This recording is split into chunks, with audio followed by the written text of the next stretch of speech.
Blog Talk Radio. Shalom and welcome everyone to another exciting episode of the Search Engine International, powered by the Gaja and I Church. I apologize to all the listeners for our absence over the past few weeks, due to moving and other stuff. We pray the Most High that we are back here to the show this evening, and should be a very good one. Our guest this evening is TEXE MARRS. Okay, I'll a little bit about TEXE MARRS for those of you who don't know. But reminding the listeners that we broadcast on a Wednesday, which is the Search Engine International at 5 p.m. Eastern Standard Time, on Fridays at 5 p.m. Eastern with the Common of Babylon show with Brother Elder Rawchar. All right, and chilling with Israel. We'll be back very shortly. I think what we're gonna we've been thinking about it, talking about how we can get it best to accommodate everyone, and I think maybe once a month for the Chilling with Israel show that we just use one week for the month, where we specialize in just for the music and the arts concerning the church and concerning the movement. All right. Okay. So while I wait for Elder Rawchar to join us, who's our co-host, just to let you know, TEXE MARRS is in the studios with us. I'm gonna read this here. Okay. And it says, TEXE MARRS, well-known author of 3 #1 national bestsellers, including the landmark best-selling book, The Secrets of the New Age. TEXE MARRS has also written 32 other books for such major publishers as Simon & Schuster, John Wiley, McGraw-Hill, Patience Hall Accra, Stein and Day, and Dow Jones Irwin. His books have sold millions of copies and have been published in many foreign languages, including Turkey, Greece, Romania, Finland, Norway, and Sweden. They have been featured as many selections of the Christian Book Club, the Conservative Book Club, and the Computer and Electronics Book Clubs. TEXE MARRS was Assistant Professor of Aerospace Studies, teaching American defense policy, strategic weapon systems, and related subjects at the University of Texas at Austin from 1977 to 1982. He has also taught international affairs, political science, and psychology for 2 other universities. A graduate summa cum laude from Park University, Kansas City, Missouri. He earned his master's degree at North Carolina State University. As a career USAF officer and retired, he commanded communications, electronics, and engineering units. He holds a number of military decorations, including the Vietnam Service Medal and the Presidential Unit Citation, and served in Germany, Italy, and throughout Asia. He was chosen Airman of the Year while serving in Korat Air Base, Thailand. President of Power of Prophecy Ministries and Rivercrest Publishing in Austin, Texas. TEXE MARRS is a frequent guest on radio and TV talk shows throughout the USA and Canada in response to the public search for greater insight into Bible prophecy, secret societies, politics, and affairs.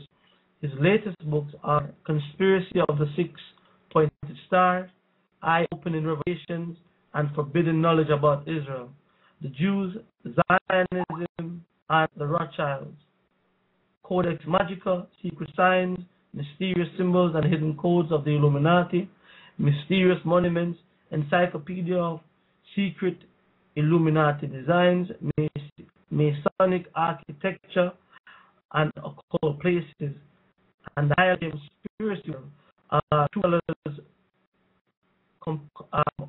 compendium, of eye-opening revelations and forbidden knowledge.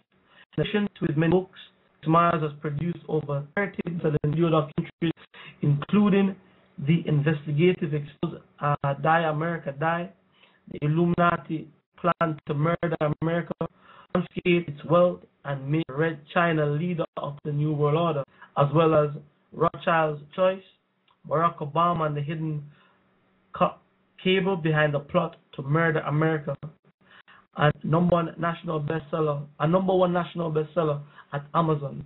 TEXE MARRS monthly newspaper is distributed to tens of thousands of subscribers around the world. His radio program Power of Prophecy is being by short airwave radio and internet to nations around the globe. Okay, and that was a short bio on our guest in the studio tonight, which is Mr. TEXE MARRS. I'm going to go over to Elder Rawchar.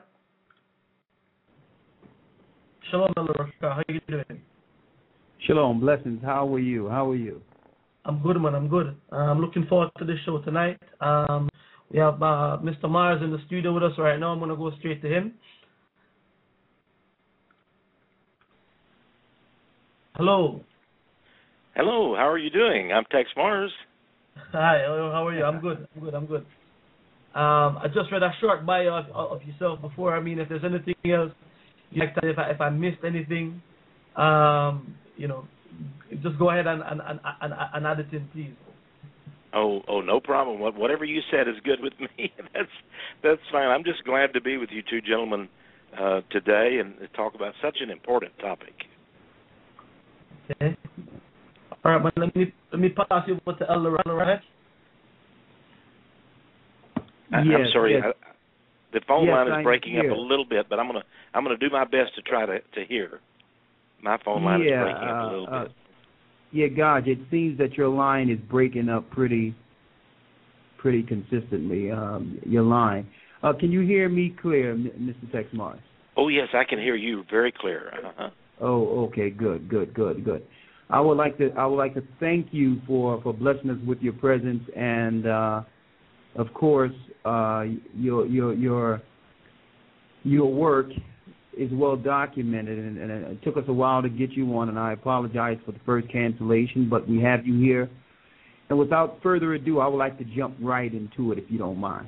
Okay. That's great. Mm-hmm. All right, because we have a worldwide listenership. I know everyone out there know you. Matter of fact, we've used some of your books in some of our classes, and some of the research is profound. To give you an insight on, we are a Bible-based, fundamental Bible-based church, believers in Christ, but we don't deal with the mainstream, I would say, pagan aspect of Christianity. We just deal with the Bible. We deal with history and truth. And a lot of what you have put out there have rang true, and it cannot be refuted because it's fact. And I'm so glad we're able to have you on and hear some of your profound research. What we really wanted to concentrate on today, and I'm sure that there'll be other times in which we can actually have you on. We really wanted to concentrate it on the Khazarian. We want to call this show the Khazarian Zionist Plan, and we haven't found too many authors or those with your extensive background on this particular research that's still living. So let me ask you, is there a Zionist plan? And for those who don't know what is Zionism, can you first give us some insight, or give our listeners some insight on what is your definition of Zionism? Well, there is a Zionist plan, of course. And in the 20th century, we had the great isms of Nazism, communism, and many people don't realize that Zionism is a third ism.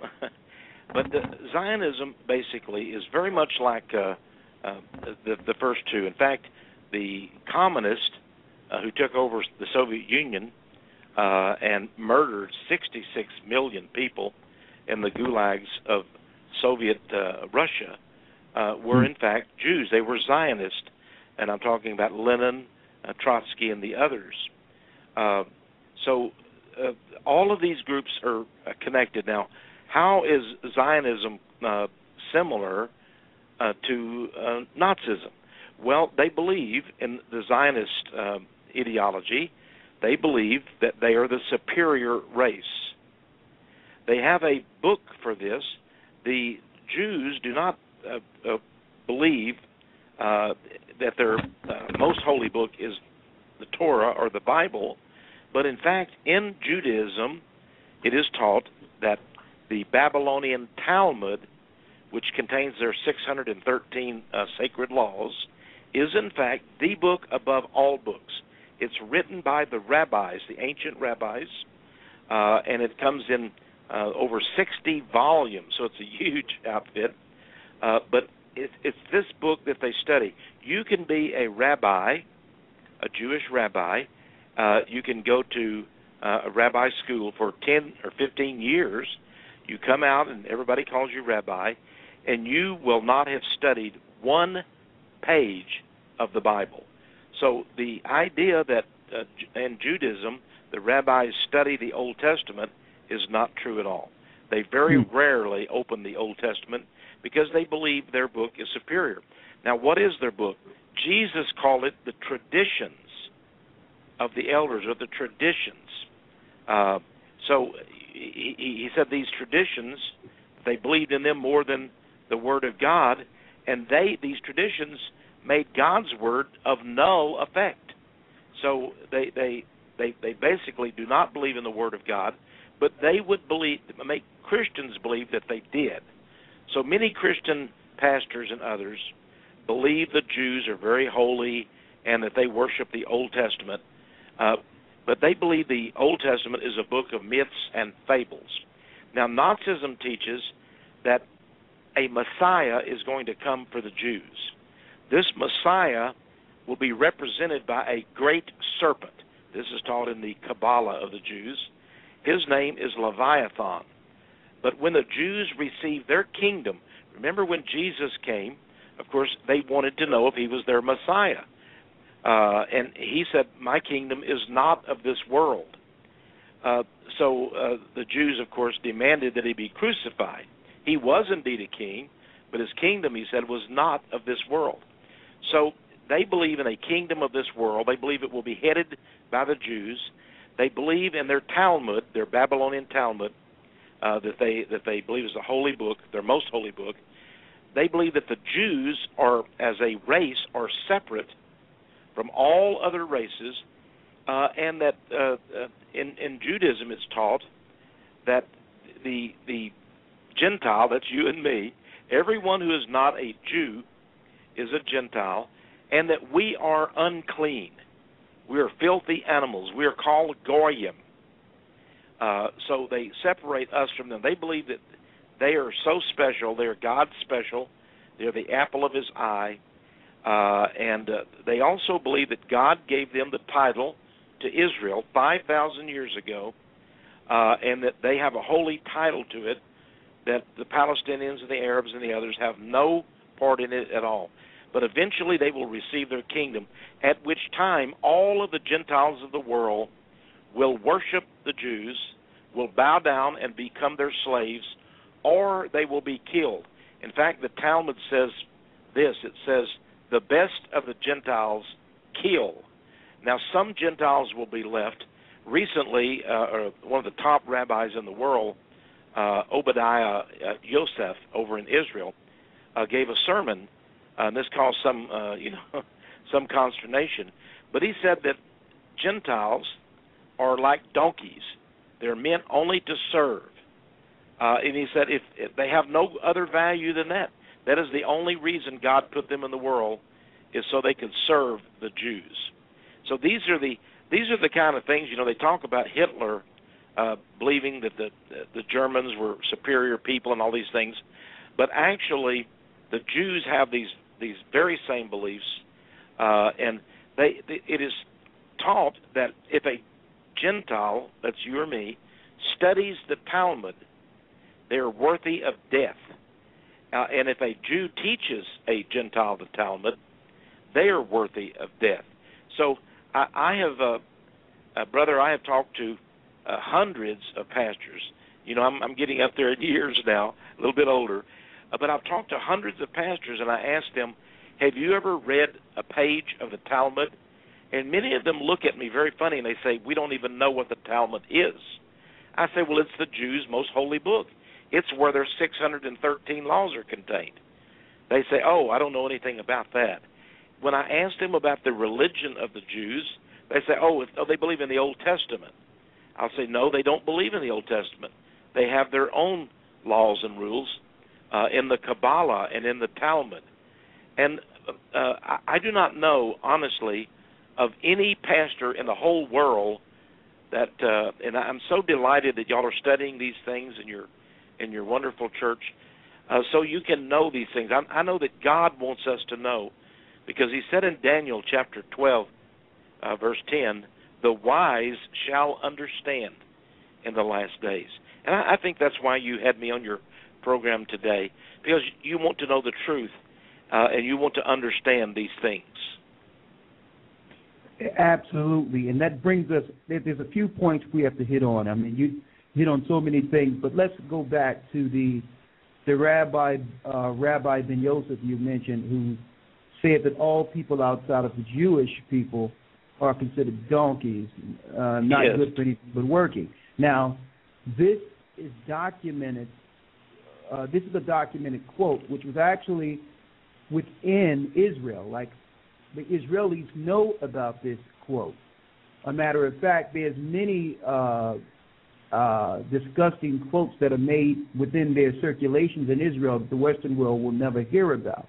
But I would like to ask you, why is it, Mr. Marrs, that if you mention such things that's documented amongst Jewish circles, why is it that if you actually repeat a quote that was made by an esteemed rabbi, they will turn the tables and call you anti-Semitic? I'm confused with that.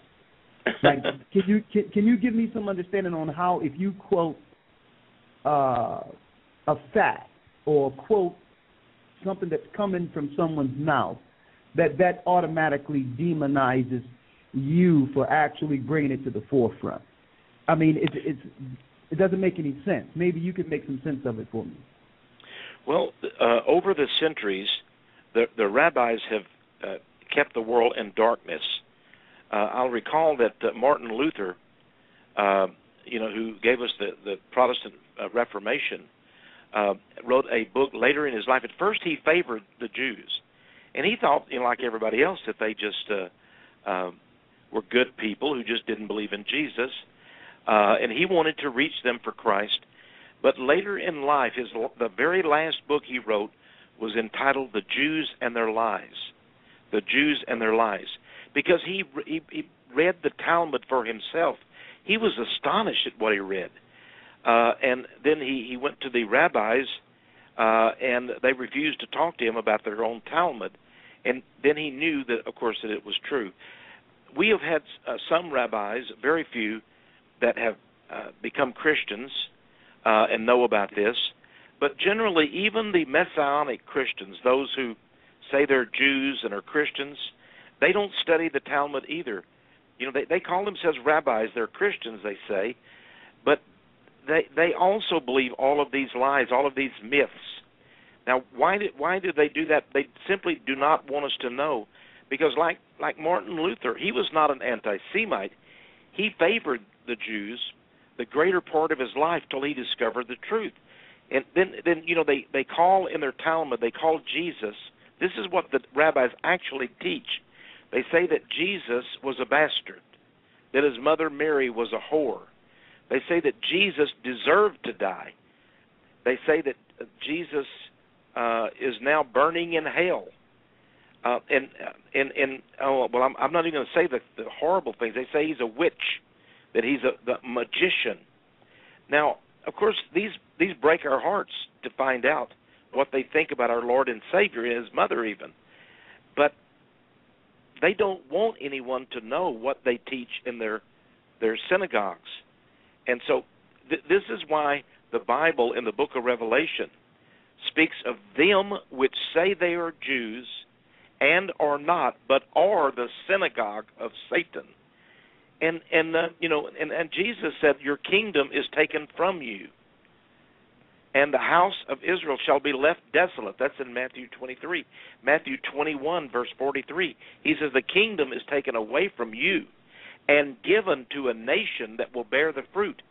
Well, what nation is that? That's the Christian nation. That's the true Israel. The true Israel, the Israel of God, the Apostle Paul said, is made up of all who believe in Jesus. So these are the things. That actually brings us into a segue into the next question I have, because my question is, how can they stake claim to being the Jews or the people of the Promised Land when we know that the true Jews were scattered throughout the four corners of the earth and was meant to serve all nations? And also there's documented fact, and we've done some of this research. As a matter of fact, we had the dishonor of interviewing a rabbi face-to-face in England. And a lot of these things that you've just mentioned came out, and he was quite surprised that there were those who believed in the Bible who knew the truth concerning their origin. But I would like to ask you, with your distinguished history, how can they stake claim to being Jews and calling all others Gentiles when in fact they're Gentiles? They're not from the seed of the children of Israel. This is true. Jesus warned us in Revelation 2 and 3 of them which say they're Jews and are not, but are the synagogue of Satan. Now, I've just written a new book. The entire book that I've written is entitled DNA Science and the Jewish Bloodline. Now, a number of historians have over the years found that those who say they're Jews are really not. They're actually from Khazaria. They're Khazars. Now, this is an interesting thing. Give some of our listeners some background on Khazaria. Right. Exactly what was their religion, what was their belief, how did they convert, and how did they become Israelites when they weren't Israelites? In Khazaria, which was one of the greatest nations in Asia and particularly in Europe, it really is today the nation of, you've heard of Chechnya, Kazakhstan, Georgia, that belonged to the Soviet Union. They're now independent, but they were all called Khazaria. In the 8th century,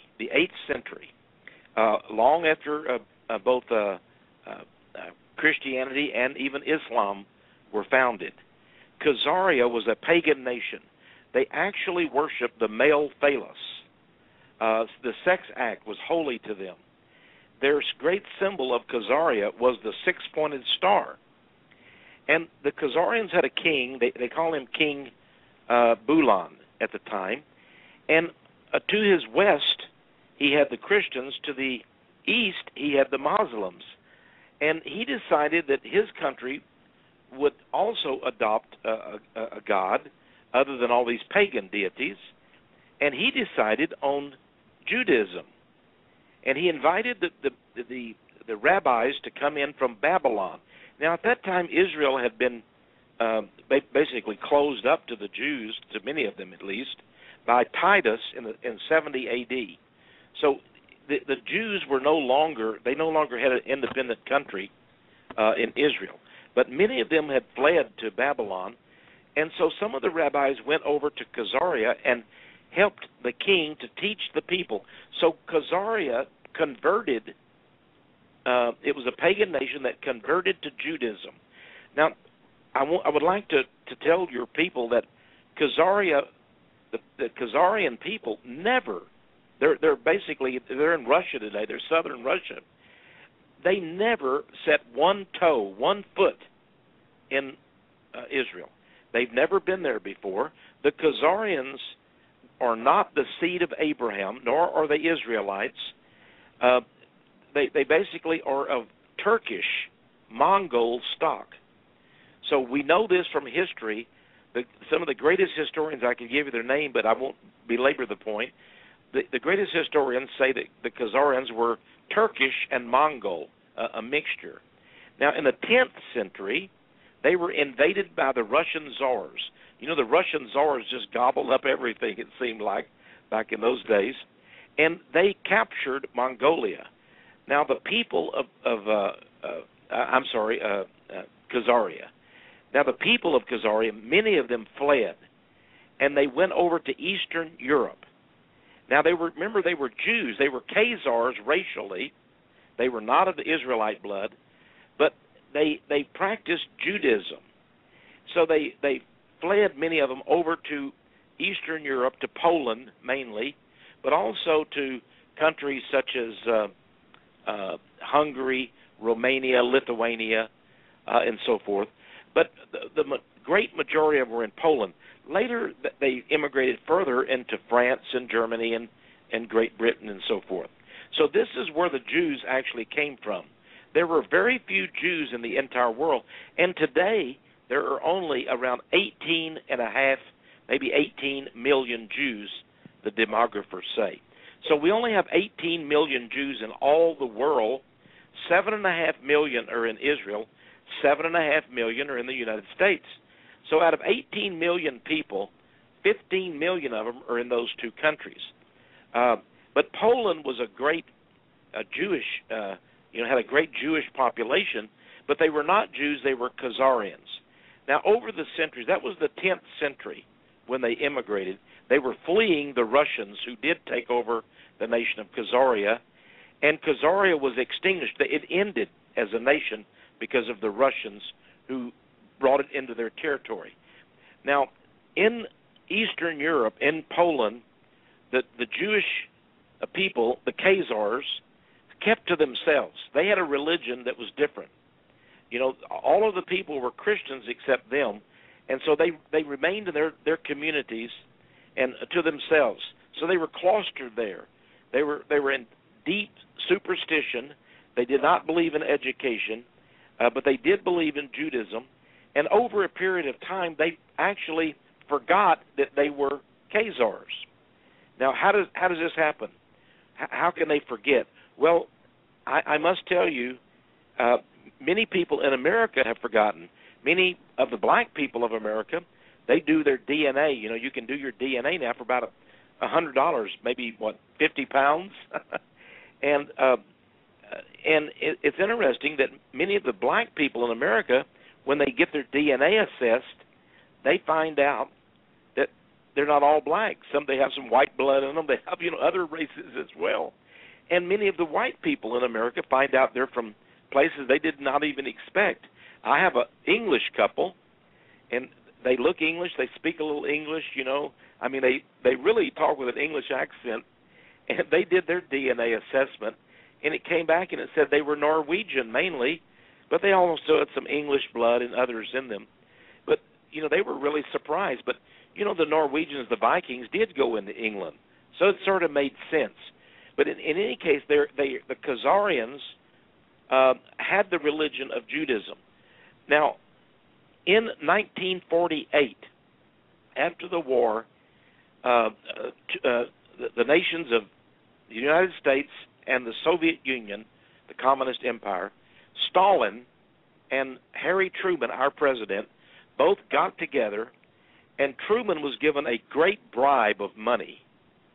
And Stalin went along with this because of what I'm going to tell you now, and they decided that they would make Palestine in the Middle East, where ancient Israel had been, they decided to make it Israel once again. So the Khazars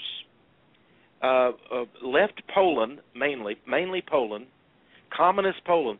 Remember, communists had taken over Poland in 1944 at the end of the war there. So the Jews, they call them Jews, but they were Khazars. The Khazars controlled Poland, and the communist Khazars were butchers. They had murdered so many people in Poland and other countries. They were the ones who went to Israel. The Khazars, the Jews, so-called, of Poland. And to prove this, let me just tell you that since 1948, when they first went to Palestine, and they conquered that country, they conquered the Palestinians with bloodshed and by taking their land. But the Khazar Jews that went in there were Polish. In fact, they called Tel Aviv, they called it Little Poland. There were so many Poles there, they called it Little Poland. Many of them spoke Polish, and they changed their names. For example, the first prime minister of Israel was named David Ben-Gurion, but his real name wasn't that at all. It was Green. He was a Polish man, and every prime minister, Begin, Yitzhak Rabin, and all the others have been Polish. Now, Americans don't know this. The British people don't know this, but they're Polish Khazars. They're not Jews. They're Polish Khazars. The only one who has not been a Pole has been Netanyahu. He was born in Israel, but his father was born in Poland. So even there you have the Polish connection. But people do not know that all of their names, for example, one of the leaders is now Shimon Peres, but his real name is Simon Persky. That's his real name. So they all have fake names. So they went there as Khazars. But I believe that honestly many of them really did believe they were Jews because they had forgotten, over the centuries. We just forget, where we come from. I am personally, when I was a little kid, I was told I was Irish. But later we did some genealogy and we found out we were Scottish. But I also have some French blood and some Indian blood. So, Okay. On St. Patrick's Day, everybody in the United States is Irish. We just joke about that. But in any case, they have now done DNA science. In 1968, they developed DNA science. Watson and Crick, two British scientists. And now we have, for the first time, the definitive study on DNA science. And it did the DNA of over 1,000 Jews in Israel. And it found out that none of them have Israelite blood. They're all of Turkish and Mongol stock. They all come from Khazaria. So basically what we have is Khazarians claiming to be Jews. And they have tortured and done the Palestinian people terribly. But as it turns out, it's just like if the Japanese went over to Great Britain and said, God gave us this land 5,000 years ago. Well, he didn't give the Japanese Great Britain 5,000 years ago. And so this is a lie. It's a hoax. A great historian named Arthur Kessler wrote a book in 1976 called The 13th Tribe. He was a Jew. But he said, I'm really not a Jew. I'm a Khazar now. I've studied it through history. And he wrote that book. But there have been many historians, archaeologists. Now, though, it is undeniable. It is irrefutable. In my book, I show that the DNA scientists absolutely state that the Jews are not Jews, they're Khazars. Okay, well, hey, you all heard it here. We're live here with Mr. TEXE MARRS. Here on Blog Talk, the Search Engine International, and I want to put this out there. I think that it's about time that there's a spotlight, that a spotlight be put on this, because I think this is the biggest hoax in world history and in world antiquity, and even from the religious side of things. I think the majority of Christians throughout the whole earth have been deceived and infiltrated. Let me ask you this question, Mr. Marrs, because I have something here from the Jewish Encyclopedia. I would like to go back a little bit before 1948. In rabbinic literature, when it goes into identifying Edom, which is the nation whom the Most High have disdained against. In rabbinic literature, it says that with time, Edom became associated with Rome. The reasons for this and whether it is adequate comparisons are disputed, but Edom is a name for Rome, and specifically its empire among diaspora, or what you would call Italian Jews. This first oral connection of the diaspora of Jews made between Edom and Rome derived from Bar Kokhba revolt. Now, I want to say this because some of the same people you have been mentioning here are in a current club called the Club of Rome. Now, I'm perplexed that there's a Zionist or Jewish agenda. They have gained all this sympathy and notoriety for being God's people and have become the victims by claiming to be Israelites, but in fact, they are dealing with the imperialistic Roman type of not only religion, but world conquest. What is the connection between Rome and the Jewish Zionists? That's the first question. I know a lot of people out there ask that question. And also, if you have any insight on morals and dogma, can you give me some insight on Albert Pike, who was also Jewish, and some would say he was a prophet, but he wasn't a prophet at all. By all aspects, there was a Zionist plan that has been fulfilled that was spoken about at the turn of the last century. So can you hit on some of those things? What is the connection? How is it these Israelites, who we know they're not Israelites now, they're Khazars. We know the true Israelites, like you mentioned, were taken down in 70 A.D. by Vespasian and Titus and was scattered and was meant to serve all nations, according to Christ.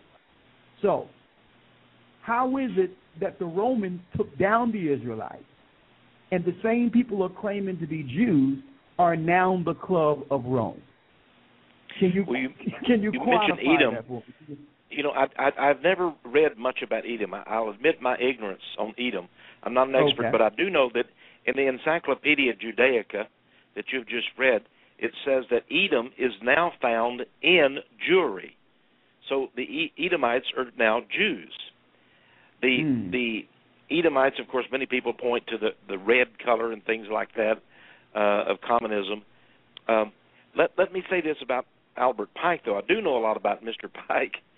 Pike lived in the 19th century, and he was a Freemason. In fact, he was the sovereign grand commander of Scottish Rite Freemasonry. Now, Scottish Rite Freemasonry is not just for Scotland, but the major sect in the United States. There are somewhere around 3 million men in the United States who are Scottish Rite Masons. They do have another sect, another group, but the Scottish Rite is the greatest. And they're very, very powerful. And Washington, D.C. itself is designed as a Masonic city. And maybe sometime I'll come on and talk about the various buildings and the Egyptian obelisk that's called the Washington Monument, all those things. But Albert Pike, during the Civil War in the 1860s, he was made the sovereign grand commander of Freemasonry. He redesigned, he took over Freemasonry, and he went to work. He redesigned the 33 rituals. There are 33 rituals, so you can work yourself up and become a 33rd degree Mason. He stated in his book, Morals and Dogma, that you referred to, Morals and Dogma, Albert Pike said that our Lord, our Savior, is Lucifer. He says, doubt it not. So he acknowledged Lucifer as the god of Freemasons. But many Freemasons will not tell you that. They'll deny it. But the name of Jesus is forbidden in the lodge. Once you enter the lodge and they begin their ceremony, you can never mention the name of Jesus. That would be a violation of their rules. So you see how hostile they are. to Jesus. He says, though, in Morals and Dogma, Albert Pike, that our rituals and Freemasonry, all of our dogma, their doctrine, is based on the Kabbalah of the Jews. So it is a Jewish cult. Now, many people don't know this, but Jews are very strong in the membership of this cult in the United States particularly. Now, in Great Britain, they have another a group called the United Lodge. But it's basically the same thing, different,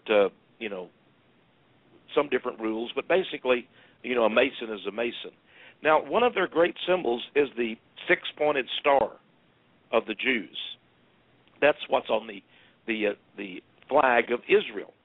And this one, this six-pointed star is a sexual symbol. It came from ancient Khazaria that had the pagan religion that was a sexist religion. What does the two triangles mean in the six-pointed star? What you do is you take the ascending, the one with the point going up, and you take the other one with the point going down, and you integrate them together. They become the six-pointed star.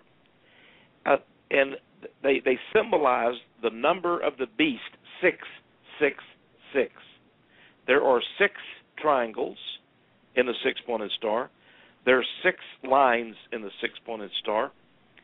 And so there's another one there too, the 666. But you will find 666. I think 6 lines, 6 triangles, and 6 something else. I'm sorry. Maybe read one of my books here that talks about it. But it is 666. But the fact that all of Freemasonry is based on the Jewish Kabbalah tells you a little bit about it. Tells you the Jewish nature of it. But Albert Pike did have a plan for the Masons. He said the world will end up the empire of the Freemasons, the empire. And of course, in the Jewish religion, Judaism, they also believe there will be an empire, and it will be led by a Jewish Messiah. And this would be the same empire then, the Masonic empire. Interesting. Okay, on the top of the hour, in a few minutes, we're going to go to a break. But before we do that, I would like to ask another question. Maybe we can get something in real quick. Since you went to the six-pointed star, let's go there because I know the world has been duped into believing that six-pointed star is actually the Star of David. But I've done some research, and it goes back to child sacrifice, Moloch, and the only reason it had the name David, it was tied to Megan David, not King David of the Bible, which I think is another deceptive way of sneaking in there called symbolism.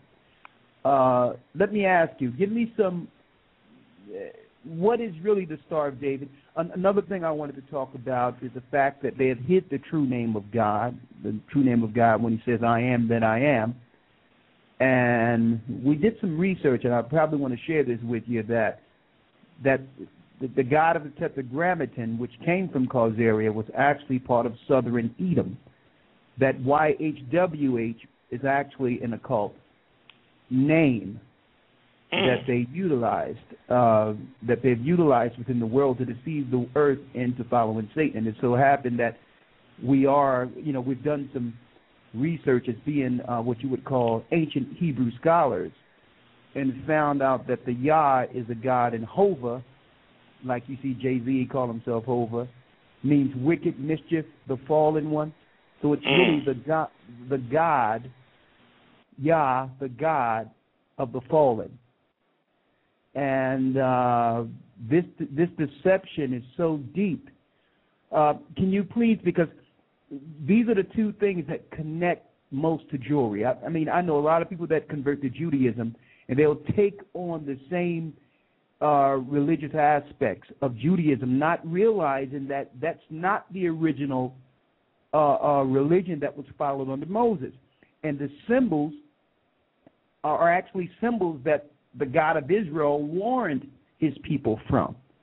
So if you can go into some of the symbology and their deception concerning that, and come to find out that when when the Israelites went into the land, they found Yahweh as a Canaanite deity to be destroyed, and it goes on and on and on. But just because I definitely, on the next half, I want to get into the political arena, like how is it that they have established themselves within a political arena when they are actually a part of a religion.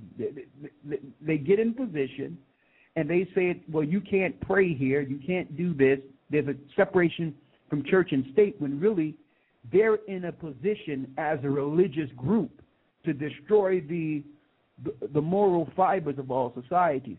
I want to go into that in a moment, but before I go there, can you please go into more about the six-pointed star? Because I think a lot of people are deceived with this particular star. What type of information you have on it?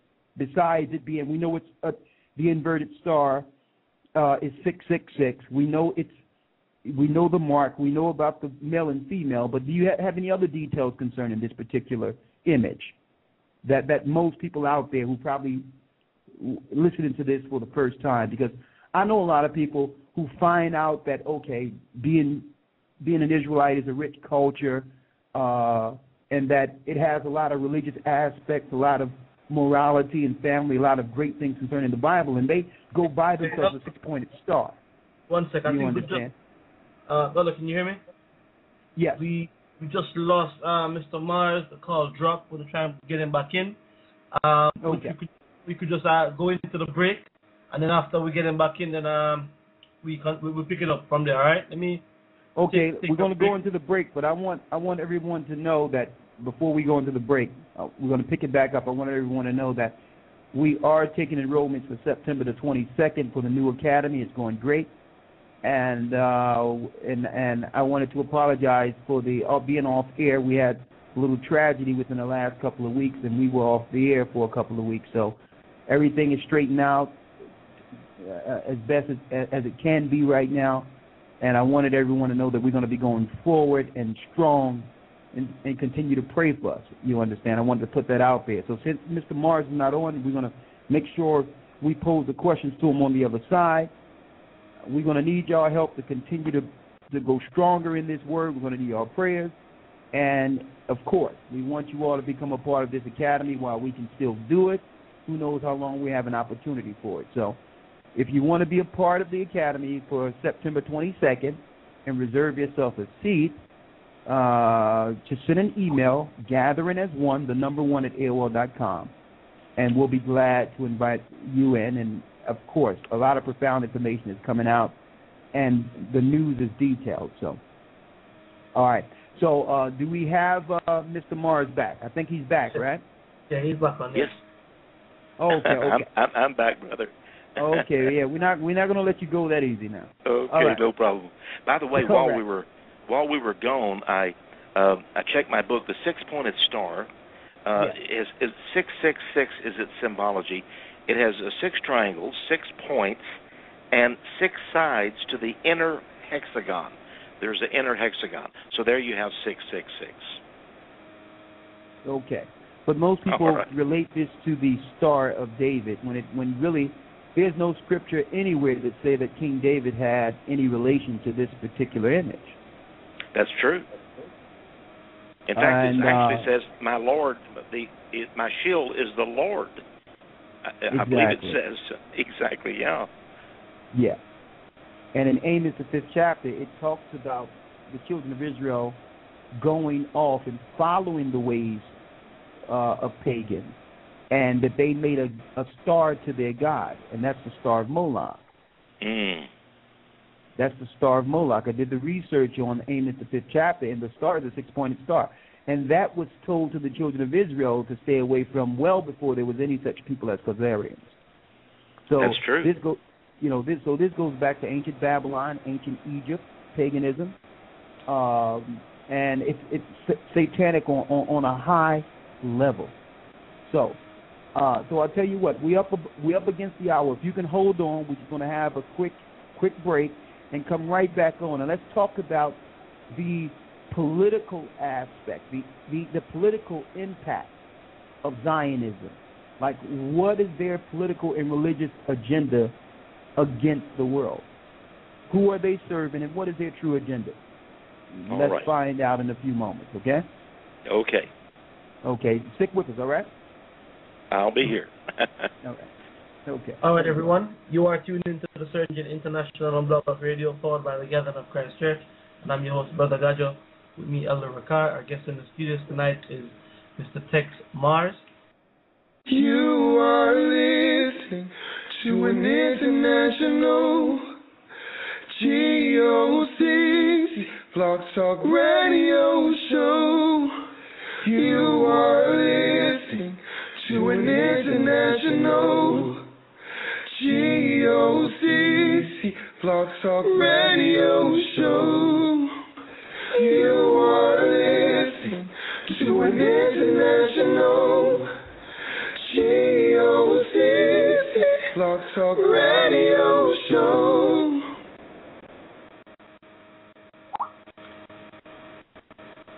Yes, everyone, welcome back to the Search Engine International. Guest in the studio tonight is Mr. MARRS, Elder Rawchar. Can you hear me? Yes, I'm still with you. Okay.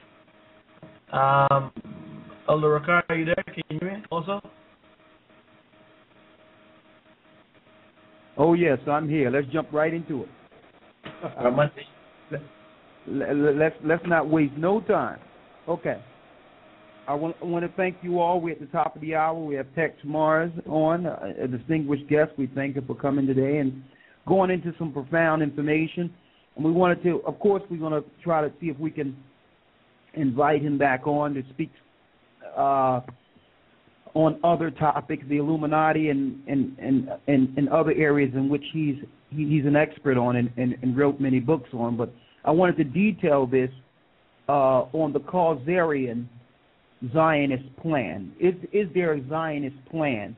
Why? Because usually, and I've seen you, Mr. MARRS, on different shows in which you would begin to talk about these things, and the conversation would get, I don't know if it's purpose or otherwise, diverted into a different topic. So it seems as if there's some level of persuasion to muzzle this information, or to stop you from actually bringing it out without it being stirred into a different direction. So, the programs here in America, and there are many people who are against the global conspiracy, the New World Order, but many of them are frightened of the Jews, and it's an amazing thing. They put their lives almost at risk of other things, but they know how powerful the Jewish element is. And frankly, I have an independent radio program myself, like yours. But if I were on a network, I'd be cut off instantly. And I've had many radio show hosts that had me on, and they call me up later to tell me that they were cut off the radio. It ended their careers just discussing these things. I mean, it's like this is a poison. The Jews, they have people appointed to call to complain about programs like ours, of course, and all we do is tell the truth.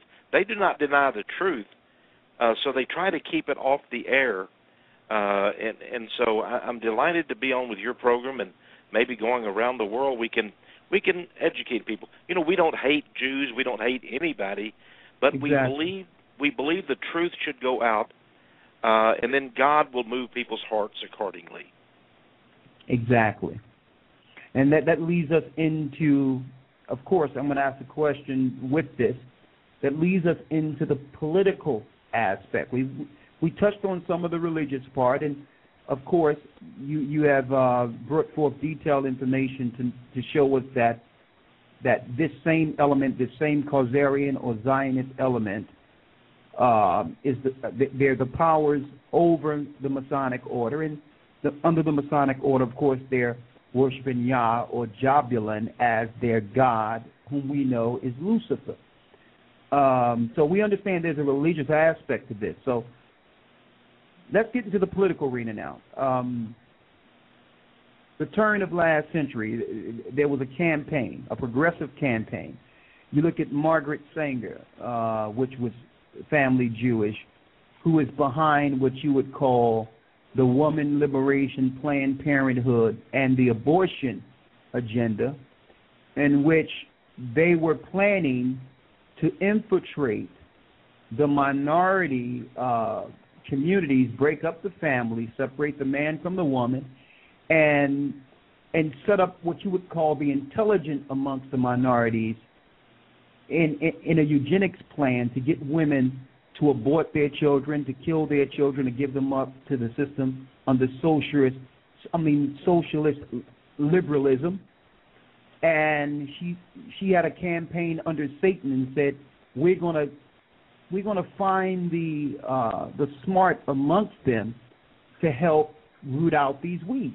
Now, that was a Jewish person with a Jewish political agenda or a New World Order agenda against the population. So it happened that, I found out that in Jewish communities, they refuse to vaccinate their children. But yet some of the greatest proponents for vaccinations are Jewish people. Then you have you have this the guy that was over the Church of Satan, who was Jewish. You have Aleister Crowley, who was a known Satanist, Jewish. And now I see that over New York City, there's Jewish people. Rahm Emanuel in Chicago, on and on, all through the political arena. You have a foreign nation lobbying within the United States and controlling legislation, AIPAC, within the United States, that's causing the poor to go to war and die in war over Zionist over Zionist interests. So they tell us America is a Judeo-Christian state and that it was founded on morals of Christianity. I'm gonna bring it to you in a second, but then they infiltrate with a separate religion against Christianity, against Christ, and tell us that we can't pray in school, we can't do certain things morally that we've done for ages to protect our families.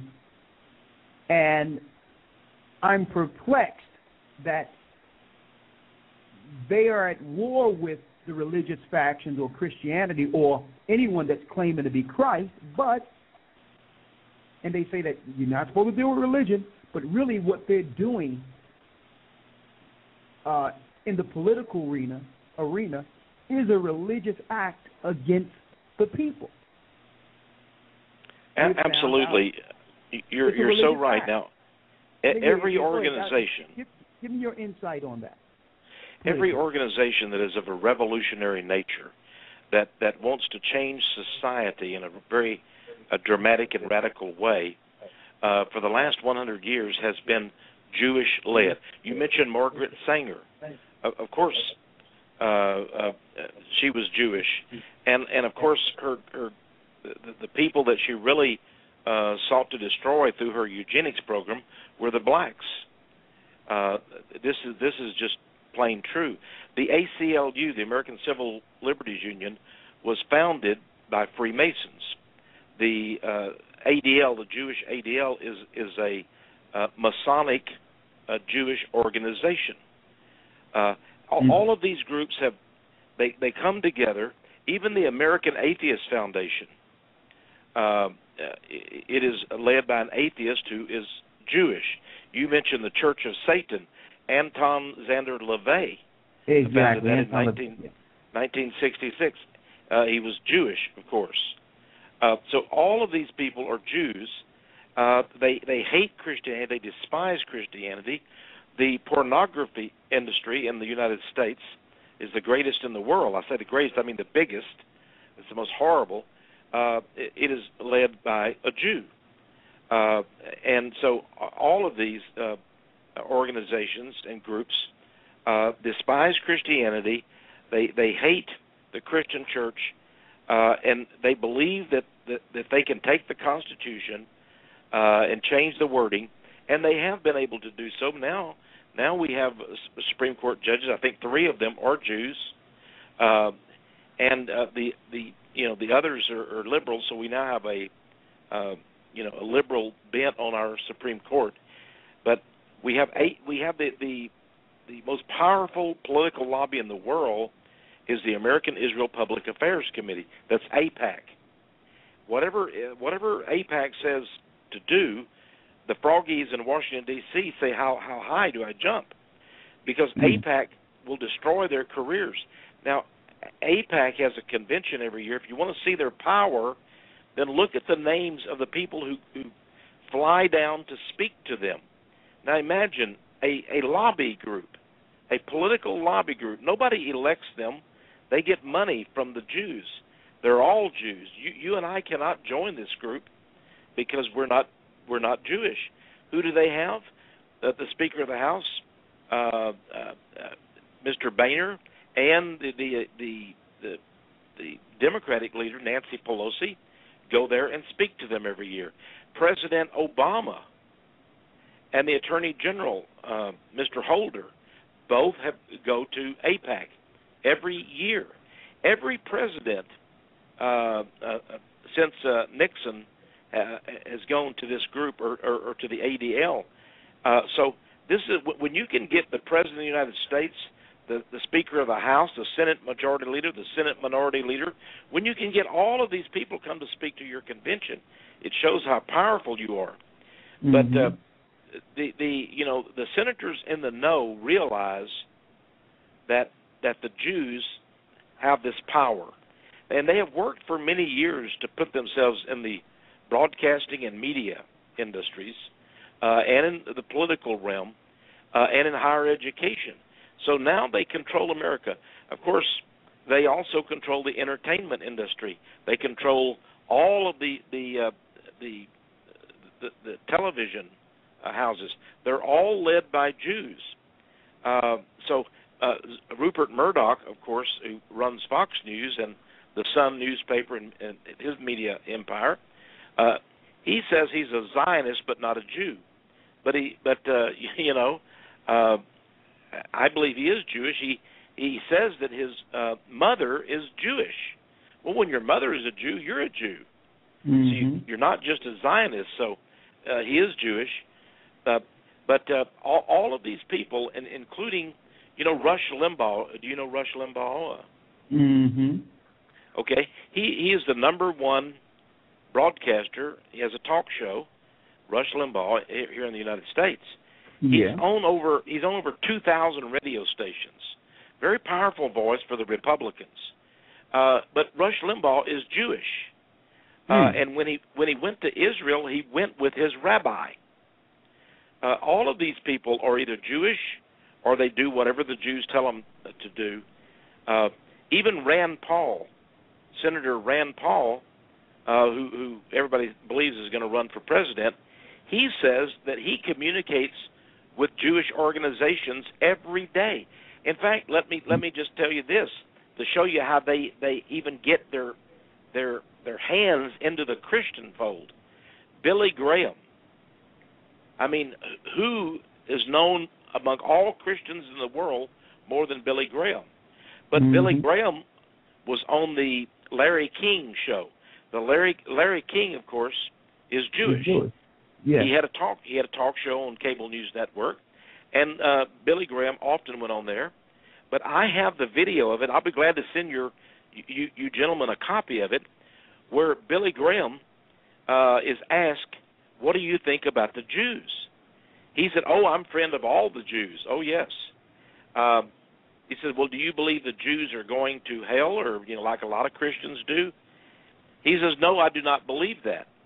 And then he said, I want to tell you something, Mr. King. He said, "Every day I receive spiritual instruction from a Jewish rabbi. Every day, Rabbi Tannenberg of New York calls me on the phone and gives me spiritual advice." Now, I almost fell over in my seat. Yeah. Imagine the Billy Graham saying that a rabbi calls him every day And every day, I mean, no one calls me. Even sometimes my wife doesn't even call me if I'm on a trip or something. But every day of his life, he says, I'm called by Rabbi Tannenberg. And he gives me spiritual advice. So, I mean, they're running even the Christian church. Jerry Falwell one time called me before he passed away. And he said, I wish you would not go against the Jews so much. He says, they're our friends. He says, Prime Minister Begin gave my ministry a new executive jet. I said, he did? He said, yeah, I went over to Israel and talked to the Jews, to many groups over there. And he said, they gave my ministry an executive jet. Well, I said, that's nice. But the Bible says the natural man has no knowledge of wisdom. Why do you seek after these rabbis? Well, Jerry Falwell told me, he said, well, one time I gave a sermon in which I said that the Antichrist was going to be a Jew. He said, and all of them attacked me. He said, it almost ended my ministry. He said, I had to apologize. So he said, if you're going to attack the Jews, Tex, watch out. Now think about this. Jerry Falwell said, watch out if you're going to attack the Jews. Well, I don't attack them. I just tell the truth about them. But imagine, he was given a jet aircraft. How did he get that jet? Well, Israel gave it to him. But who gave it to Israel? Well, the United States funds Israel. We give them billions of dollars per year. So actually, he got that from taxpayer dollars. He's riding around in a jet on blood money, on satanic blood money. Yes, he did.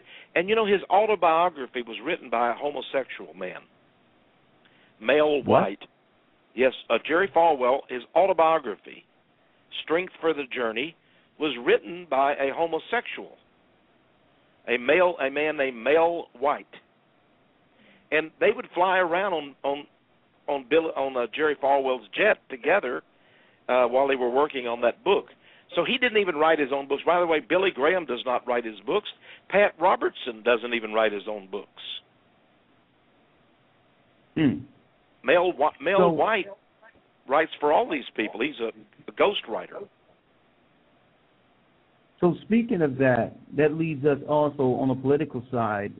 You mentioned earlier that, of course, they control the media worldwide.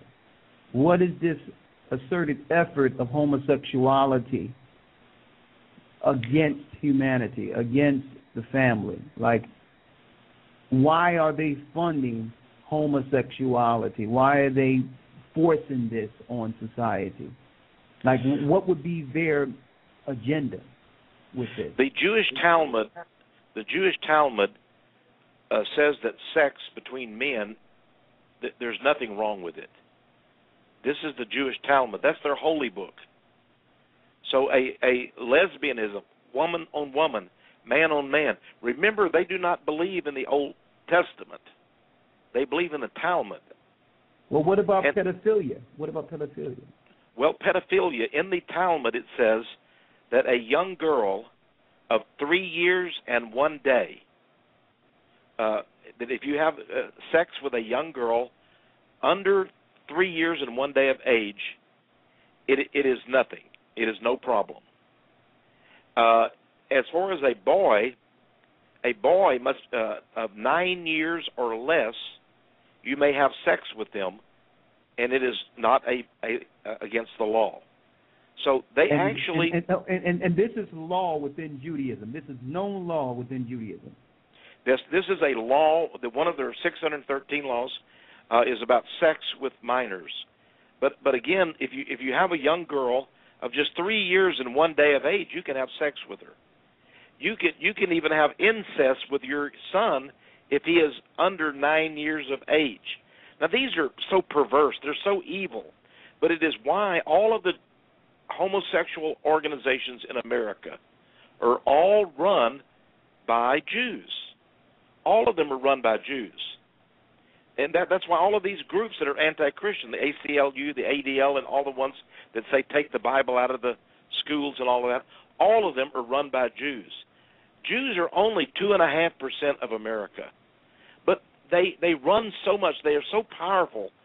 You know, in the Forbes magazine, they have the 100 richest men in the world, and I believe 51 of them were Jews. And there's more people in the state of Texas than in all of the Jewish race. So it's a horrible thing to say this, but they basically run America and Great Britain too. You know, Rothschild is a Brit. He's from Britain, and Rothschild, he tells Mr. Cameron and all the others, what to do, and they will do it. This is why we have now Israel. Every politician in America, if you want to become president of the United States, you first go to Israel to get approval. You must go to Israel. Sarah Palin, who ran for vice president, she had to go to Israel first. Rick Perry, the governor of Texas, of the state of Texas, he wants to run for president. This October, he's going to Israel. And before, when he ran for president, he also flew over to Israel on a jet owned by a Jew. In every case, Barack Obama, as you know, has gone to Israel. Now, Israel only has 7.5 million people. How many people does Great Britain have? How many people does Ireland, Scotland, Romania, all of these countries? Look at Africa. All of the countries of Africa, they all have more people than that. Egypt has 80 million people. That's over what, 12 or 13 times as many as Israel. But the president rarely goes to Egypt, but he will go to Israel. And this is just the facts of life, that the Jews basically run the world. If you tell the Jews no, and you go up against the Jews, they will destroy you. This is what happened to President Richard Nixon. They said, we will destroy you. And they did destroy him. They forced him to resign. So if you had to quantify it religiously, the religious agenda of Zionism is synonymous with Satanism? Oh yes, because the Kabbalah, which is also, in their system, the Kabbalah is a system of magic and witchcraft and Satanism. And let me just tell your audience something that is, I think you'll understand, brother, but most people, it's so shocking because they believe the Jews believe in one God. They say the Jews worship just one God, and a rabbi will tell you, oh, you Christians worship three gods, the Father, the Son, and the Holy Ghost. You worship three. We only worship one. But what he does not tell you is that actually he is a polytheist. He believes in many gods and goddesses. He believes they're all one God. Now, this is the difference. I once debated a Hindu, and the Hindu said, we only believe in one God. I told her, well, ma'am, you have millions of deities. You have millions of gods and goddesses. She said, oh, yes, but they're all manifestations of the same God. I said, no, you can't have the God for the rat and the God for the cobra and the God of this and the God of that and say they're all one God. She said, oh, yes, we have millions, but they're all one God. We just worship them separately and we distinguish. And so this is what the Hindus worship, many gods and goddesses. And the Jews have a tree of life. This tree of life has many gods and goddesses. One of the gods is the queen, Malkut. That name comes from Moloch. She is the queen, Malkut, the Shekinah. There's also Now, for those who don't know real quick, Moloch requires child sacrifice. Is that correct? Yes, I don't know if that's in Judaism today, the child sacrifice. I do know that the Jews at one time did sacrifice Gentile children. There are many cases of it. I haven't studied that area. But I do know they worship a queen named Malkut, who really is Moloch. And on their tree of life, there's a deity that has sex with the queen, and he is actually the god of the male phallus. And let me give you his name. His name is Hesod, Hesod. So you have this queen and this Hesod who are having sex all the time, and it's very sickening, their religion. And of course, you know, they have all these gods and goddesses, but they say there's only one God, but they're different aspects or manifestations. So this is just an amazing thing that's taught. By the way, they also believe in the great serpent deity. His name is Leviathan. And he is the one who will come up from the abyss in the last days, from the abyss, from the pit, and he will make the Jews the kings of the earth. They will have a great empire. This is their political goal. It's also their religious goal. And they say they will be given this by the great Leviathan serpent. Now, that Leviathan is found in the Old Testament, you know, in the book of Job. But this is what they believe, and so it really is. It astonishes people when they discover this. Now, there are many books and you can get them at the library, the bookstore, on the Kabbalah, and it will tell you about the tree of life and what they really believe. And this serpent is very interesting. I was reading a book by a rabbi recently entitled, now get this, The Serpent Within the Serpent. The serpent within the serpent. They say he is the one we must worship. The serpent of darkness within the serpent. And so this is how dark and devilish the Jewish religion is. But Christians, every Christian I talk to says, oh, they believe in God. And you cannot say Judeo-Christianity, because you're mixing the things of God, Christianity, with the things of the devil, which is Judaism. And this is why Jesus said to the Jews, your God, your father is the devil, and his works you will do. Now, Jesus didn't say that just to be mean to them. Jesus was revealing something to you and me, brother. He was saying to the Jews, your God is the devil. Your father is the devil. They said, you see, our father is Abraham. He said, no, you don't know Abraham. If you were of Abraham, you would know me, because I'm of Abraham. You're of your father, the devil. And this is the astonishing thing. Remember, John the Baptist told them, you're serpents. Yeah. He said, who has warned you to flee from the wrath to come, you vipers? He called them serpents. He knew what they were. And it's because they believed in the traditions of the elders. What are the traditions of the elders? They're all put in books. They're called the Talmud, the Babylonian Talmud, and the Kabbalah. And this is the true religion of the Jews. Now, I cannot say this on any other radio program, but I can read all about it. And Madonna, the singer, and Britney Spears, even Bill Clinton studied the Kabbalah. They were really intrigued by it. By the way, if you see somebody that has a little red cord around their wrist they wear, that means that they're studying the Kabbalah. They're very deep into the Kabbalah. I've seen Bill Clinton wear that. I've seen many movie stars and actresses wear that.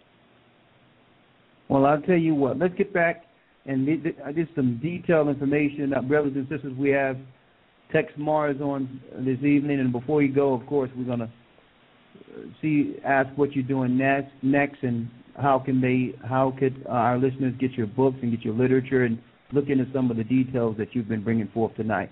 Well, really, everyone out here know that I think the beginning of them showing their hand, their agenda, the event was 9/11, I would say, in which their Zionist agenda would be assumed and the takedown the imperialistic takedown of the Middle East and the world would come to pass, eventually leading to the mark of the beast. And I see that now that they have something with the mark of the beast within the Obamacare plan and with the two-way radio and things of that nature, in which eventually the money is going to be out of the system and you're not going to be able to buy or sell unless you have this particular mark, and we know who controls the banks. But if you want to point to a tipping point in all this in which they did their money grab, their power grab, that would be September 11, 2001. For our listeners, if you can you tie a Jewish connection to 9/11, September 11th, and what their hand in this was? You know, I'm going to have to go soon, and there's so much to that. But yes, I can. I absolutely can. In fact, here in the United States, the Jews not only worked with rogue CIA agents and the monstrous George W. Bush, and they pull off the horrible thing. First, they poison everybody's mind that Saddam Hussein had atomic bombs and chemical biological weapons. He did not have them. And as soon as 9/11 occurred, suddenly we began to see on our TV all these pictures of this Osama bin Laden. We were told that Osama bin Laden, all the way over in Afghanistan and Pakistan, perpetrated this. You know, some Islamic holy man hidden in a cave in Afghanistan, thousands of miles away, pulled off this 19 Arabs blowing up the World Trade Center and the Pentagon as well. But in fact, what we discovered in the United States at that time was there were Jewish agents of the Israeli Mossad. They were in New Jersey, right across from the Statue of Liberty and such, and they were filming New York. They were filming the World Trade Centers. They were on top of some buildings in New Jersey, and these agents of the Mossad, they were so deliriously happy as they filmed. They had a camera up there, and they were filming it a long distance, and when the towers fell, they began to high-five each other and dance with each other. You know, the Jewish dance, the Hatikvah. And they were very happy. And people down below saw them up on top of this building. These Jews up there high-fiving each other and congratulating each other that the buildings had fallen. They knew in advance that the buildings were going to fall, and that the planes were going to hit those buildings, and they were happy about that.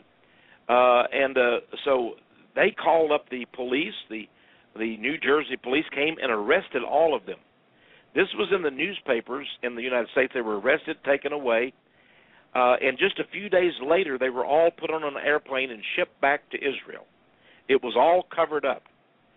They actually filmed this so that Netanyahu and the others back in Israel could see this happening and be just happy about it.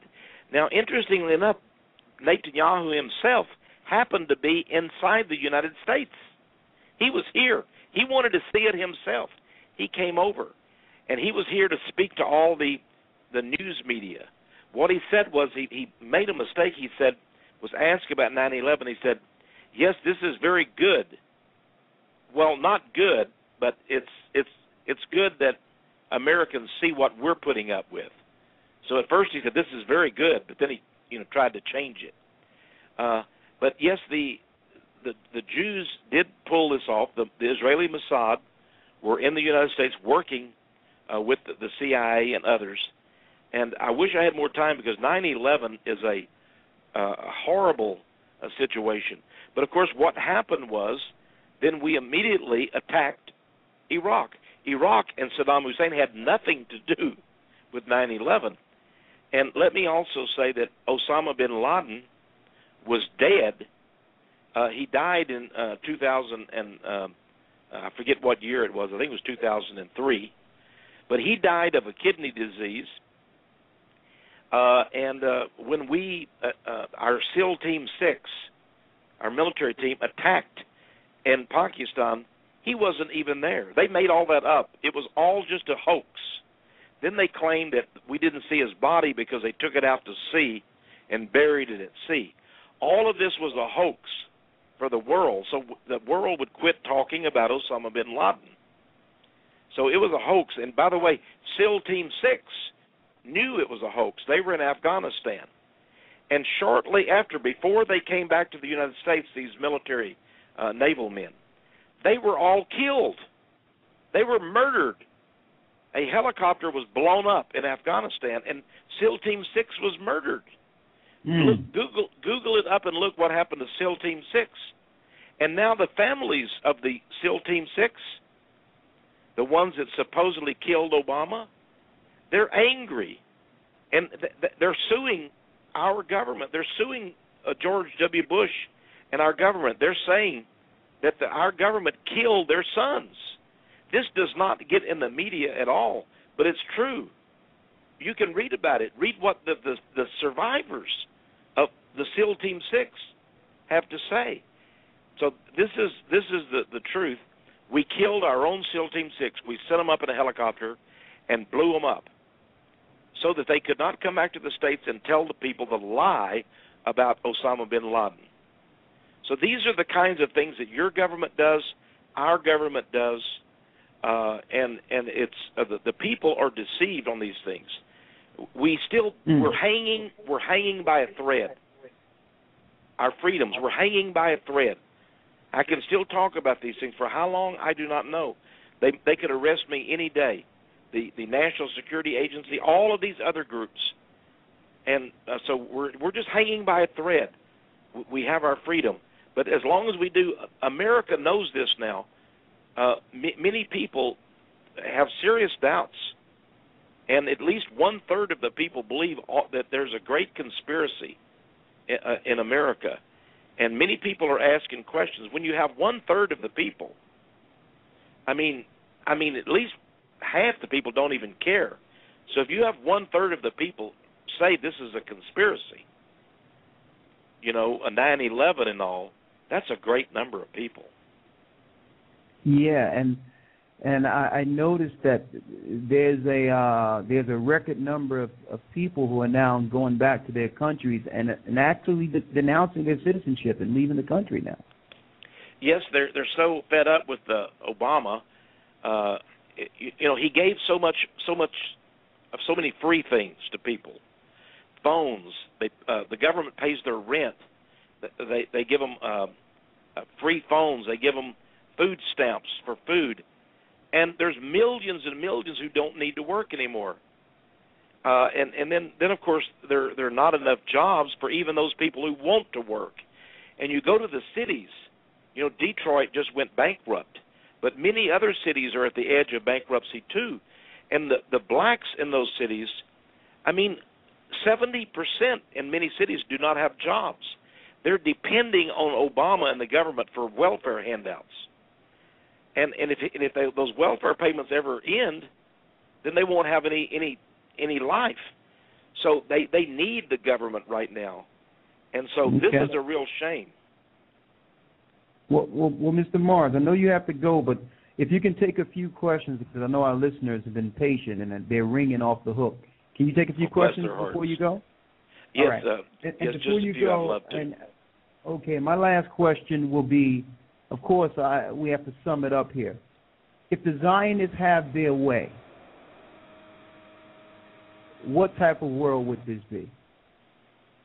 Well, since they believe that we Gentiles are inferior, that we are goyim, they call it we're goyim, we're like cattle. They believe the best Gentile is a dead one. And I believe there will be a great killing of people if they're able to take over this world. You know, what happened in the Soviet Union when the Jews took over? Recently, Vladimir Putin, the president of Russia, he gave a speech, and this is June the 19th, 2013. He said the first Soviet Union government was mostly Jewish, and it was guided by false ideological considerations. So the Vladimir Putin is admitting that Lenin and Trotsky and the others were all Jews, Synagogues did not get burned down, but all the churches, many of them were burned down, turned into houses of prostitution. People were sent to gulag camps. And there's evidence now that Vladimir Lenin sent a letter to all of the rabbis asking them to join him as he closed down the churches. And Alexander Solzhenitsyn was he was called the conscience of the 20th century. You know, he wrote the book Gulag Archipelago. He wrote his last book before he died. He said that almost all of the commandants of the gulags were Jews. They were rabbis. They made the rabbis the commandants of the gulags. And so he said that 70% of all of them were rabbis. So this is a horrible thing. This is why they took Christian women and they raped them and killed them and horrible things. It will happen again. It will definitely happen again. They will do just like they did in the Soviet Union, except this time it'll be worldwide. Profound. And what's not amiss is those 15,000 Russian troops that Obama approved not too long ago. I'm sure they're not there to help old ladies cross the street. No. And he's building up another military force here in the United States. And he says it's to defend the motherland. So they have moved the battleground from the Middle East after tossing that upside down, and now the battleground is within the United States now, drones and you name it. Yes, and they changed the law so that he now says he has the right under the law to kill anybody, even Americans, with drones or otherwise, without a trial and with no rights. He says, I have the right to do that. And I guess he does have the right. He doesn't have the Constitution, but he has the right to do that. And if that's for the first time, America has gulags. We're now torturing people around the world. We have gulags, and now we have laws that say they can actually kill American citizens. You know, you can be at a sidewalk cafe, and a drone can kill you. And they will claim that you were working as a terrorist. And this is the problem. And this is happening in America. Reporters are being murdered in America right now for telling the truth. And do you foresee a serious civil war within the United States soon?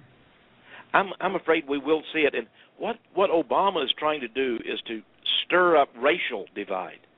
He wants the whites to hate the blacks and vice versa. And so little incidents like the Trayvon Martin thing, he wants to make it into a big thing, a big racial divide. And of course, you're always going to have incidents like that, and they're a shame. But Obama tries to stir up the pot, and he wants the blacks to hate us and us to hate them.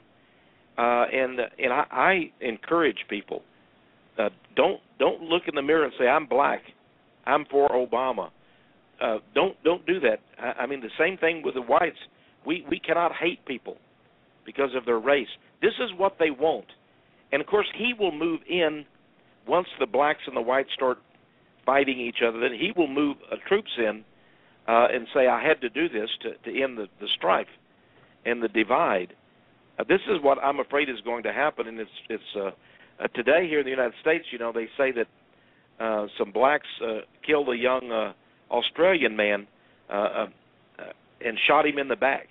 He was white, they were black. So everybody is upset about this now. So, you know, in Great Britain, of course, the blacks there, the Muslims, are killing Christians. But regardless, of course, this is horrible, and we have to oppose that. But well, I want to say personally, listen, I'm black, and I think, a matter of fact, I know that Barack Obama is the worst thing that have ever happened to this earth in a long time. Yes, because he's really not a Christian. Yeah. He's the personification of what Margaret Sanger needed. Yes. Okay. So they needed someone who looked like us. Because why? Why? Because think about it.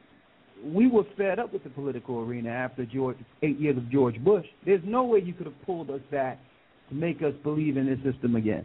That's right. After seeing rigged elections, false wars. So black people and minorities were fed up with the political system. But you know what? They were able to drag us right back in with this guy who have done 100 times, 1,000 times worse than George Bush could ever imagine. Oh, you know, you're so right. My mother, I'll tell you the truth. My mother voted for Obama.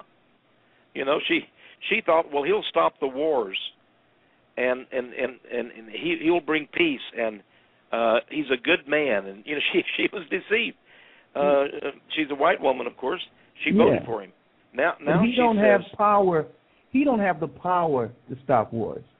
When I seen him in Israel over there with that yarmulke on his head, bowing to so-called Holocaust victims, and when I seen him at that wall there, that satanic wall in Israel, I knew what it was. And see, but I think we're just a product of a dumbed-down society.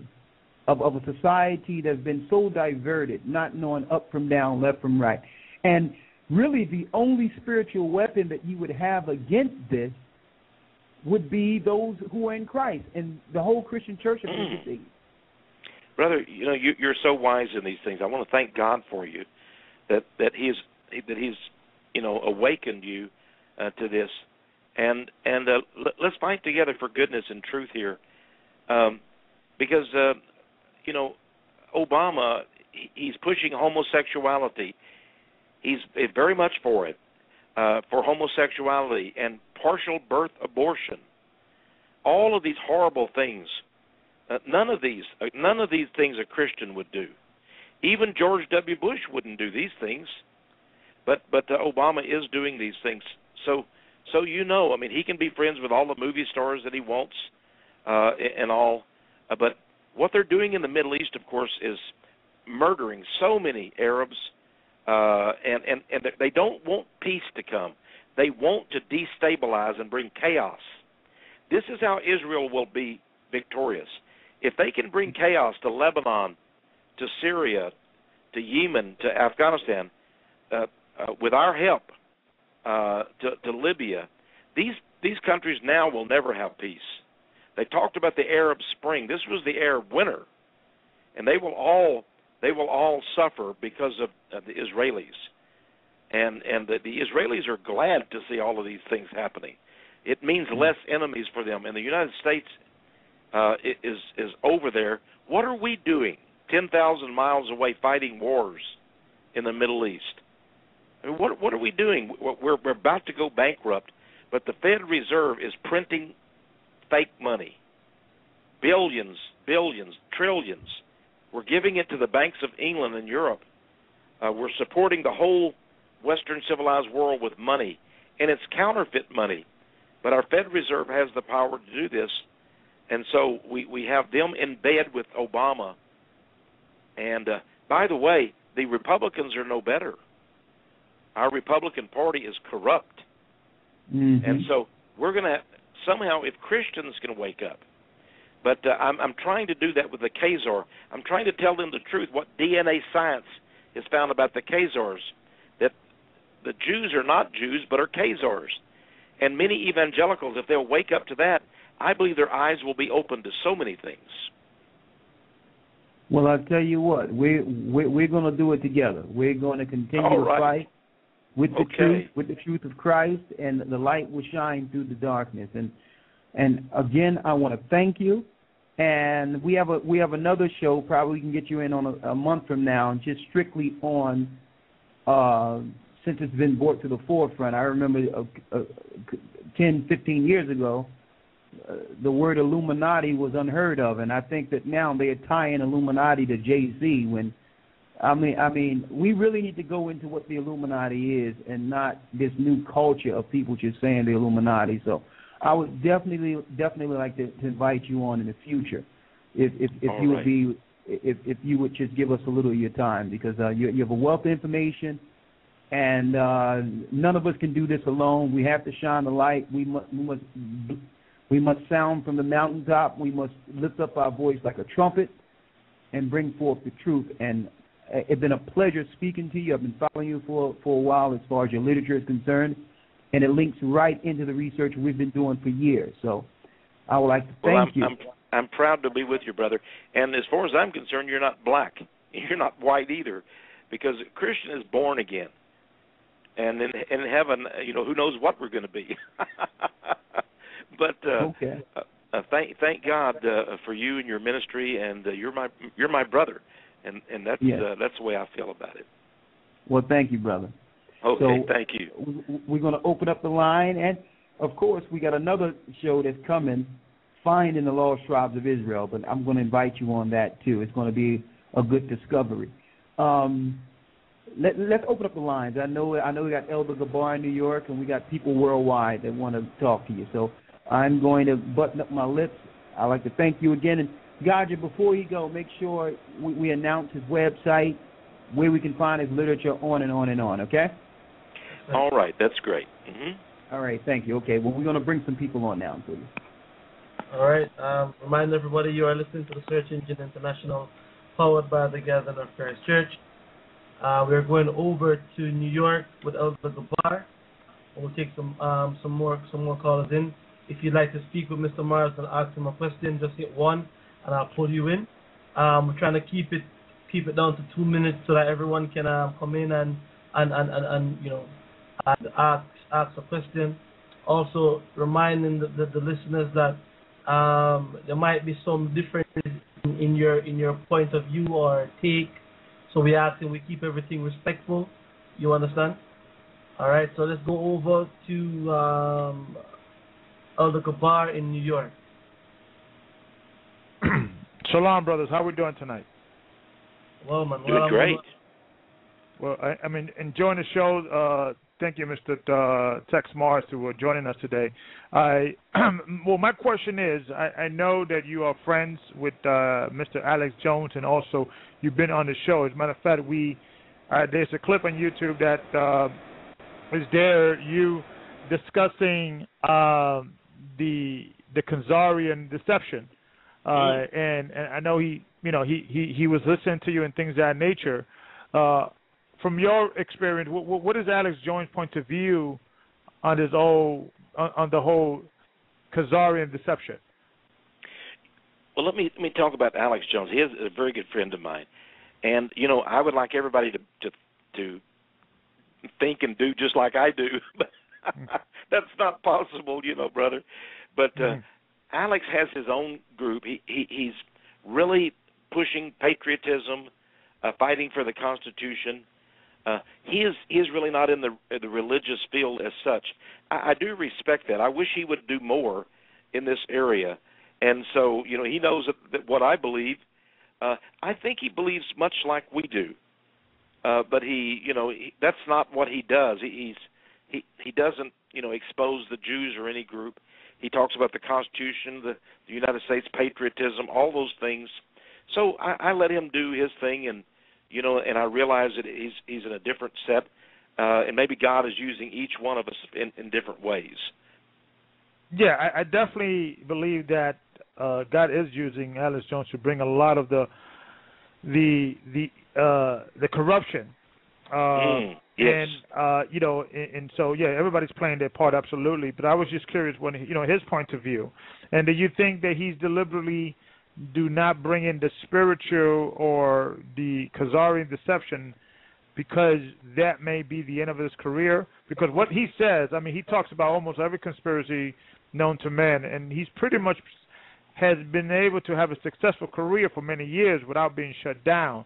Do you think that will be the subject that will break the camel's back if he start attacking the Jews or the Khazarian? I don't call them Jews because Christ, our Lord and You're Savior, right. was a Jew. He was from the tribe of Judah. So I want to even dignify them with that word. But the Khazarian, if you think he deliberately does that because he knows that will be the nail of his in his coffin, so to speak? Well, I can't speak for him, but I believe that's true. Now, Alex Jones, he's come up on his own. He's not, a shield of anybody. He doesn't have anybody giving him money and all that stuff. So probably, I'm speaking for him. That's not right, okay? Yeah. So, but since you asked me the question, I know he believes probably that the Jews would cut him off, and they probably would. I mean, in the United States, this is the thing that gets you in trouble when you speak the truth about the Jews. You can speak about anything else, but don't speak about the Jews. And I think maybe he avoids it because of that. But Yeah. I haven't spoken to him, about necessarily all these things. But I do know that he doesn't like his guests to talk about these things. But I also see on his website, Infowars.com, he'll have little things about Israel and the United States and the horrors they're doing in the Middle East and those kinds of things.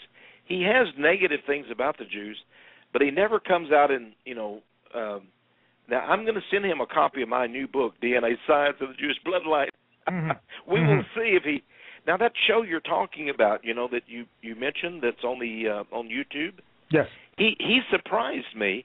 He invited me to come on to talk about my book, Robot Alchemy.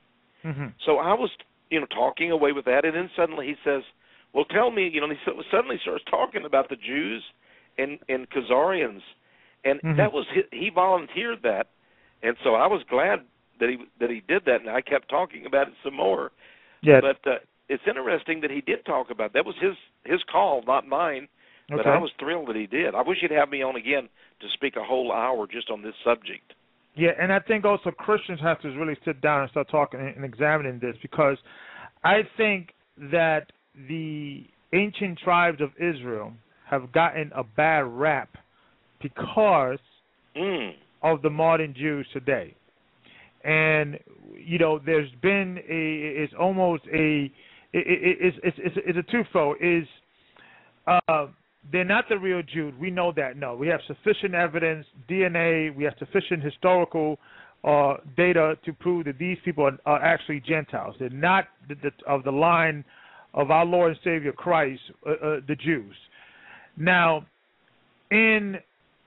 but I think because they have been, and as you know, Satan always wants to imitate God and emulate God, but not if of course he's not God.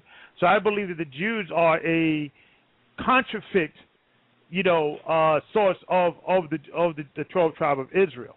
And I think when you go into the understanding of the prophecy of the Jews, of the 12 tribe of Israel, when you go into the Torah and Tanakh, when you match up the prophecy of Christ and the prophecies of the Jews, there are just as much prophecy dealing with the children of Israel as much as the Messiah. As a matter of fact, the majority of all the prophecies of the Messiah has been fulfilled. The only one is left, that he will return to regain his throne, or to bring his throne into the earth. But there is a plethora of the tribes of Israel, of the 10 tribes being discovered, like in the book of Ezra and in other books. And I think that discussion has not been given a fair share, because there's been a counterfeit of counterfeit people claiming to be of the tribe of Israel. So we would love to have you back one day and have that type of discussion on really discussing the 12 tribe of Israel, because there is people throughout the whole world claiming descendants of, and having evidence, like the Native Americans and people in Africa and things of that nature, that pretty much have been ignored by the mainstream media and also the religious institution. And I think there is something more to that, and that because I think if you start actually discovering the true tribes of Israel, then that question on, well, who are these people in Israel today? I think that will affect the political and social climate of the world. So that I think one day, I know you have to go, but one day we should maybe just have a sit down in regards to the biblical prophecy of Israel. What is supposed to happen?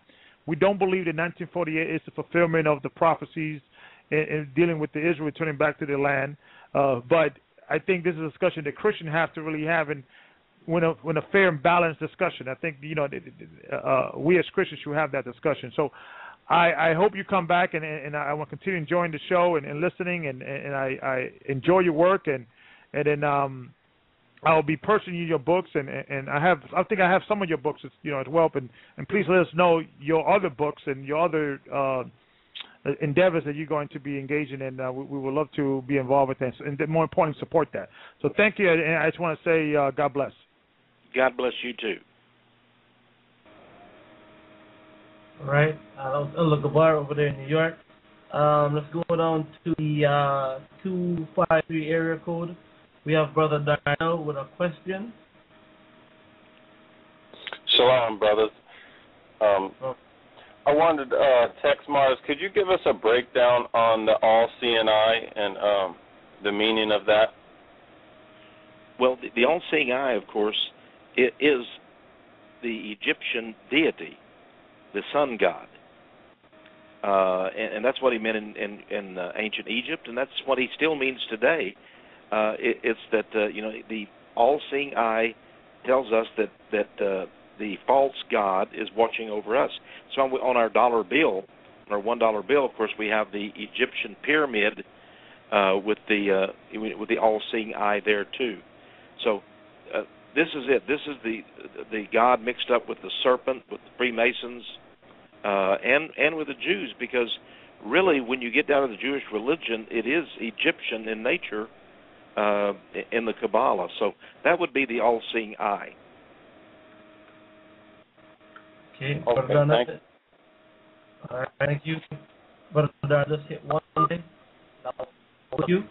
All right, going next to the 919 area code, we have Brother Mark. Shalom, can y'all hear me? Yes.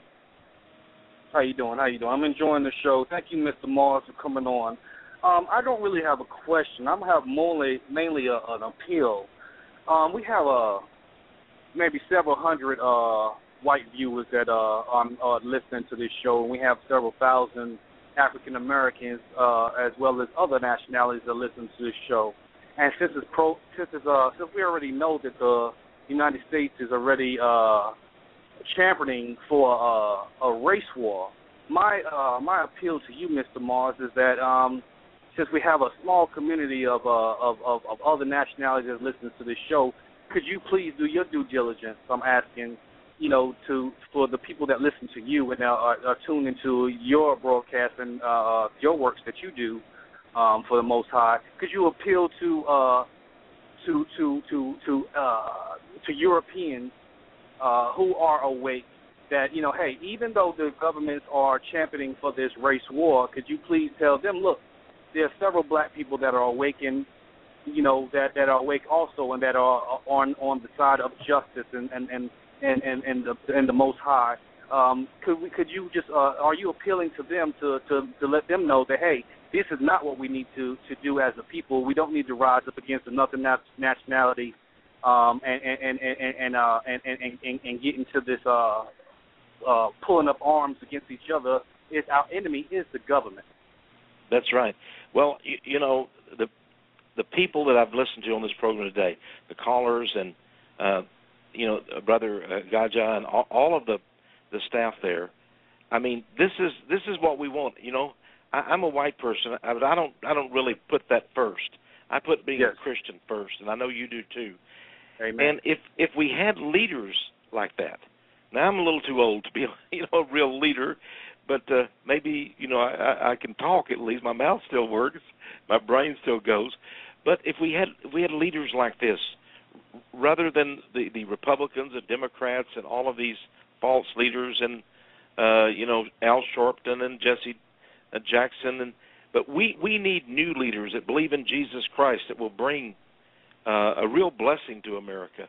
And I've heard many of them on this program already, and I'm very, very thankful for that. So, listen, I'm going to have to go. It's been so great being with you, gentlemen. My wife is here, and she's dragging me away. So I hope I can. Thank you, sir, for what you're doing. What you're doing, it's a blessing. And I want to thank you. I know that everyone else is happy for what you're doing, and we're blessed to have you on to give the knowledge that you're sharing with us. I'm sad that I'm the last person that's getting to you, because I know we got a lot of people that want to talk to you and ask questions. I just hope that your schedule opens up and we can have you back on. I would be glad to. And let me tell you, you're one of the most knowledgeable, maybe the most knowledgeable person that I've talked to in quite a while. So it's wonderful to sit back and listen to someone that knows things, understands. I believe your audience is too, then, obviously, because they've been listening to this Christian program, and just like the gentleman from New York there. And so it's been great to be with you, and do call us again here, and we'll be glad to schedule it. Meanwhile, just keep going for Jesus, and we know we're victorious and we're going to win. So there we are.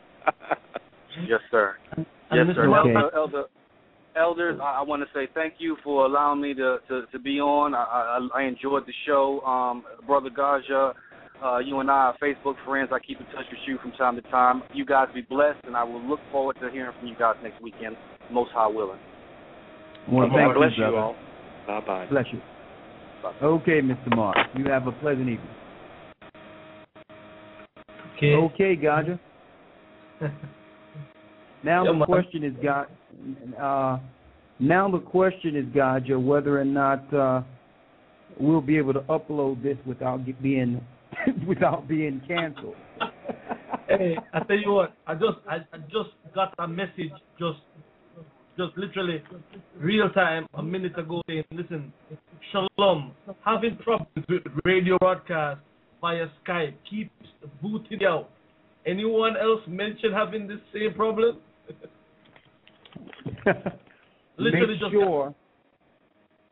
Make sure we save this archive and get this archive off as soon as possible and make it accessible for everyone. Yes. Because I'm going to tell you, you wouldn't believe, I mean, if we were to listen to this back a year from now, it's profound. Some of the information, the historical information, the religious aspect, the political aspect, and we only touched on a few things, but it quantifies the full agenda, the satanic agenda, and how Satan had moved his agenda politically within the earth through government. And hopefully it'll wake up a lot of our people, the brothers and sisters throughout the four corners of the earth, those that do believe in Christ. Those now, why? Of course, while we may not agree on everything, you understand, we still have enough in common to discuss, because there's a greater enemy. There's a greater enemy, and I wanted to put this out there because this is a direct contrast from the last radio show we were on a few weeks ago when we had a brother on, and I wanted to also put that out there and tell everyone that it's different when you have someone who believes in Christ opposed to having someone that's pushing an antichrist or another Messiah. And I wanted to apologize to brothers and sisters out there for how that show went.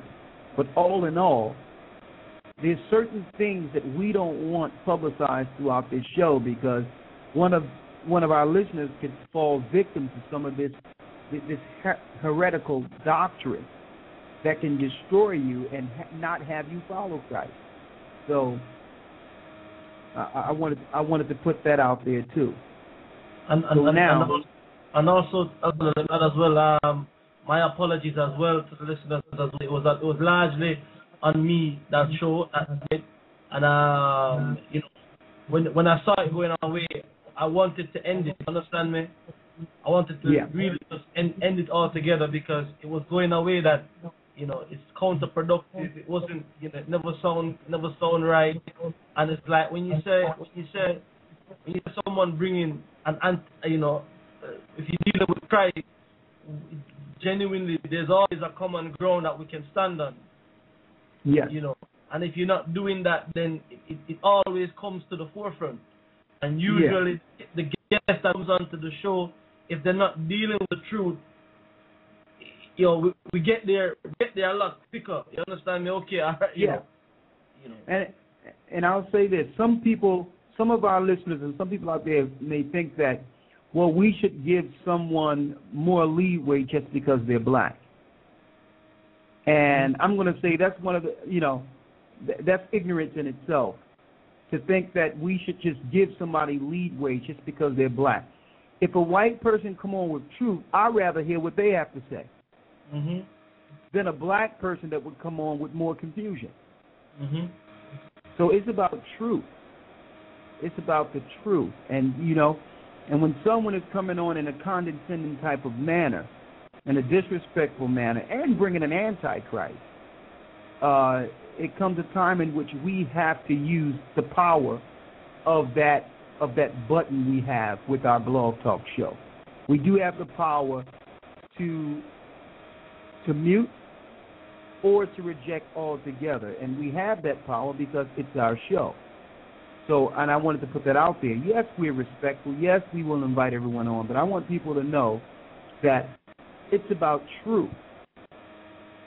Of course, we can be respectful to all, but that's reciprocal. That's on both ends.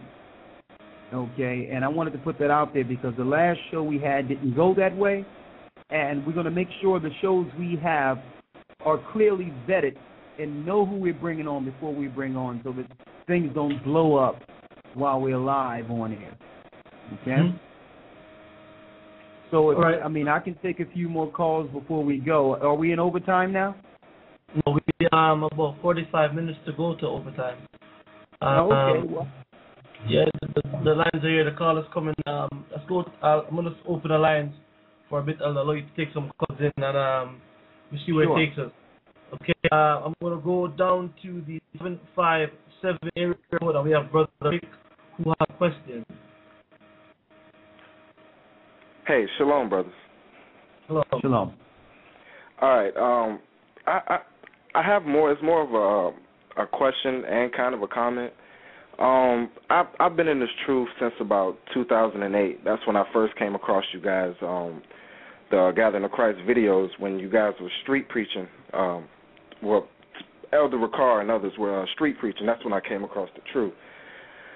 Maybe about 2 or 3 years after that, I'd say probably in like 2010, I got married. I started having children. And when I had the understanding that we weren't supposed to be doing Easter, we were supposed to be doing Passover, we weren't supposed to be doing Halloween, we weren't supposed to be doing Christmas because it's not Christ's birthday. And the biggest pushback that I had, it wasn't like with my mother or my father or my brother, it was with my wife. Like, when I told her that we weren't supposed to be doing Christmas, I went to Jeremiah chapter 10, I showed her about the tree, you know, how you're not supposed to have a tree in the house.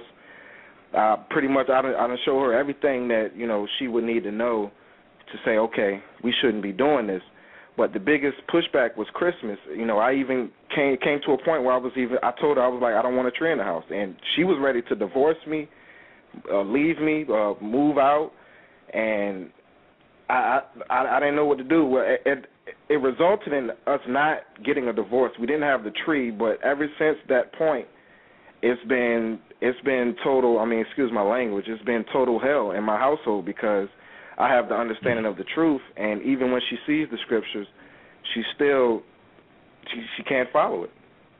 And I think it's not more so that she doesn't believe, it's more because her family is so wrapped up into the pagan traditions that if she starts going against it, then her family will look at her as being crazy, and she doesn't want to be perceived as that. So I don't know if it's a spirit or what, and I just want to know if you guys can give me, a little advice on that, because it's really it's tearing up my household having this understanding. Well, it's an absolute spirit. That's why that time of year they call it the spirit of Christmas. It's an absolute spirit, and it's a traditional spirit, which is hard to break because it's traditional. Right. That feeling one would get in waiting for this day and the anticipation of not knowing what mom and dad have gotten for you, and the whole thing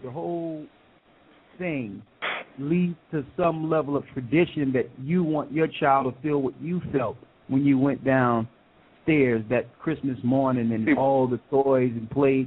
You know, I grew up in a Christian household. I grew up having Christmas, and I know the feeling. I know what that is. I know the good feeling of parents when parents feel like, okay, I have done this for my children. Look at the look on their faces.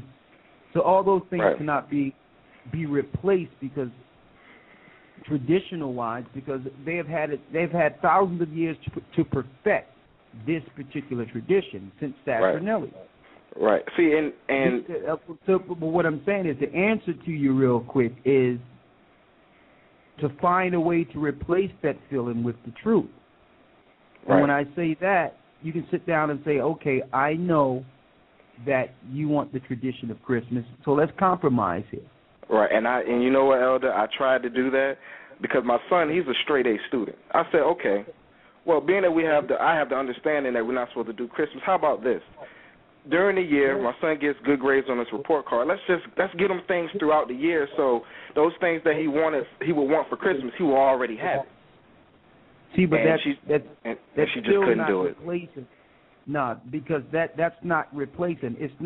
That's not a tradition. That's more of a reward for good behavior. Yeah, that's situational. Like for instance, like you can use a holy day like Purim. When in Purim, the second day of Purim, there was a giving of gifts. So y'all could say, well, listen, let's do Purim according to the Bible holy day. Right. And what we can do is, since Purim we gave gifts, let's do that and give our children the culture to understand why the gifts were being given. Our people were saved from the hands of a tyrant. And because of that, we sent gifts to each other. So not only are we giving the children a history lesson, we're actually beginning a tradition that we had before we fell as a people. And by doing so, everyone likes a party. So when it comes to that day, invite the family over. Have them come over and see giving gifts and reading the scriptures of Purim and see the same look that they would see on Christmas on the children's face when they see gifts that they didn't think they would get. Right, so, and that's an excellent idea. Yeah, use Purim for it and invite people who would think that it's strange, but when they come to see you doing Purim and the same look and goodness is on the children's face, they'll know that, well, then you can ask a question. What's wrong with me doing this when this is actually in the Bible? And I'm giving my children the same feeling, but they're actually learning their heritage and believing the Bible. Right. So what's the difference in me doing this and what y'all want me to do on Christmas? Right. And I think that'll open their eyes to it and say, well, okay, and that could be a conversation piece. And the children will feel even more special because while all the other children don't have nothing at all, because no one is following Purim, they're running around with a bunch of gifts. Right. So they're not going to be left out. So when Christmas come around, your children will be like, well, okay, well, y'all doing that, but, hey, we just did Purim. Right. Okay, so, all right. All right, well, I want to say thanks to everybody over there that's doing the work, and I'm going to go back in the queue, and I really appreciate your input, Elder. Well, thank you, brother, and just keep on doing what you're doing. You ain't doing nothing wrong. Just keep it strong. Okay. All right. Shalom. All right. Shalom. Okay, Shalom. Brother Rick just hit one, and just adding something to that, Elder. We had I have a scenario, a situation with my wife. At the beginning, dealing with the holidays, and first it was okay. Then if we're not doing Christmas, then what are we doing? You understand me? And we check it out. There's actually more holidays in the Bible to follow, where we convocate, with the brethren and have a good time, so to speak. You understand me? In righteousness than we ever did following pagan traditions. You understand me? Last year, from September, really, going all the way back around to say Passover. There's about 4 holidays there listed, I think, all the way going in. And one of the best ways I would suggest to the listeners out there, on experiencing, similar problem is try and find where there's a body convocating and go and let the family meet like-minded people and see how it's done, how we operate when we all come together, and maybe that would help, Great idea. Right, and that's our brother Rick, and I'm just gonna go straight back to the phone line. Brother Sam is on the call lines. I see a lot of calls here coming in with no answer. I don't know if you're listening and you're pushing 1 by accident. Just check your phone. If you already push 1 and no one's got you, it's saying there's no answer when we come over to the line. So just push 1 and then push it again, and it will bring back, and we'll take the call again. All right. Before you go there, I want to put something out there, because I've been putting this out there for the last couple of weeks concerning marijuana, real quick. Okay. And I noticed we're getting a lot of responses, emails and otherwise, concerning marijuana. All right. And I wanted to put this out there because I think some people out there are using the fact that we put out there at one time that instead of smoking it, why don't you just deal with things according to the medicinal use, according to what the Most High put it there for. But we didn't know that people would use that as an excuse for recreational high of marijuana. That wasn't our intent, and I wanted to put that out there because the THC in marijuana is the key ingredient that makes one high, and the majority of people actually use it to get high. They don't use it for anything else. So when I did mention a while back that people used to eat it and not smoke it, but eating it was for a medicinal use. It wasn't for a person to eat it and get high. And especially it wasn't for a person to bake it, to mix it in something, to fry it, to turn it. All that is fall on the lines of sorcery. So I'm putting it out there so that no one can misuse our words going forward. And so that no one can say that we agree with marijuana use for any reason. For any reason, because the majority of people out there are not using the marijuana oil to cure cancer and things of that nature. They're using it for high concentration of THC to go into their system, open up their minds to spirit. And I wanted to also put out there that in the book of Enoch, it talks about the fallen angels teaching mankind the working of plants. Marijuana would fall into that line, not for any other thing but falling in that line, because the majority of people, they've actually deceived themselves into believing that cannabis or marijuana or hash is good for them, when really it's a hallucinogen and it's sorcery. So if you want herbs, eat basil, eat peppers, eat vegetables. Do you understand? Eat rosemary. So I'm putting it out there because people want to use the word herb and automatically try to connect it to cannabis or marijuana. You don't need it. Follow the Most High, keep His commandments, stay away from marijuana because the government are pushing it for a reason. It's a hallucinogen and it's used to channel spirit.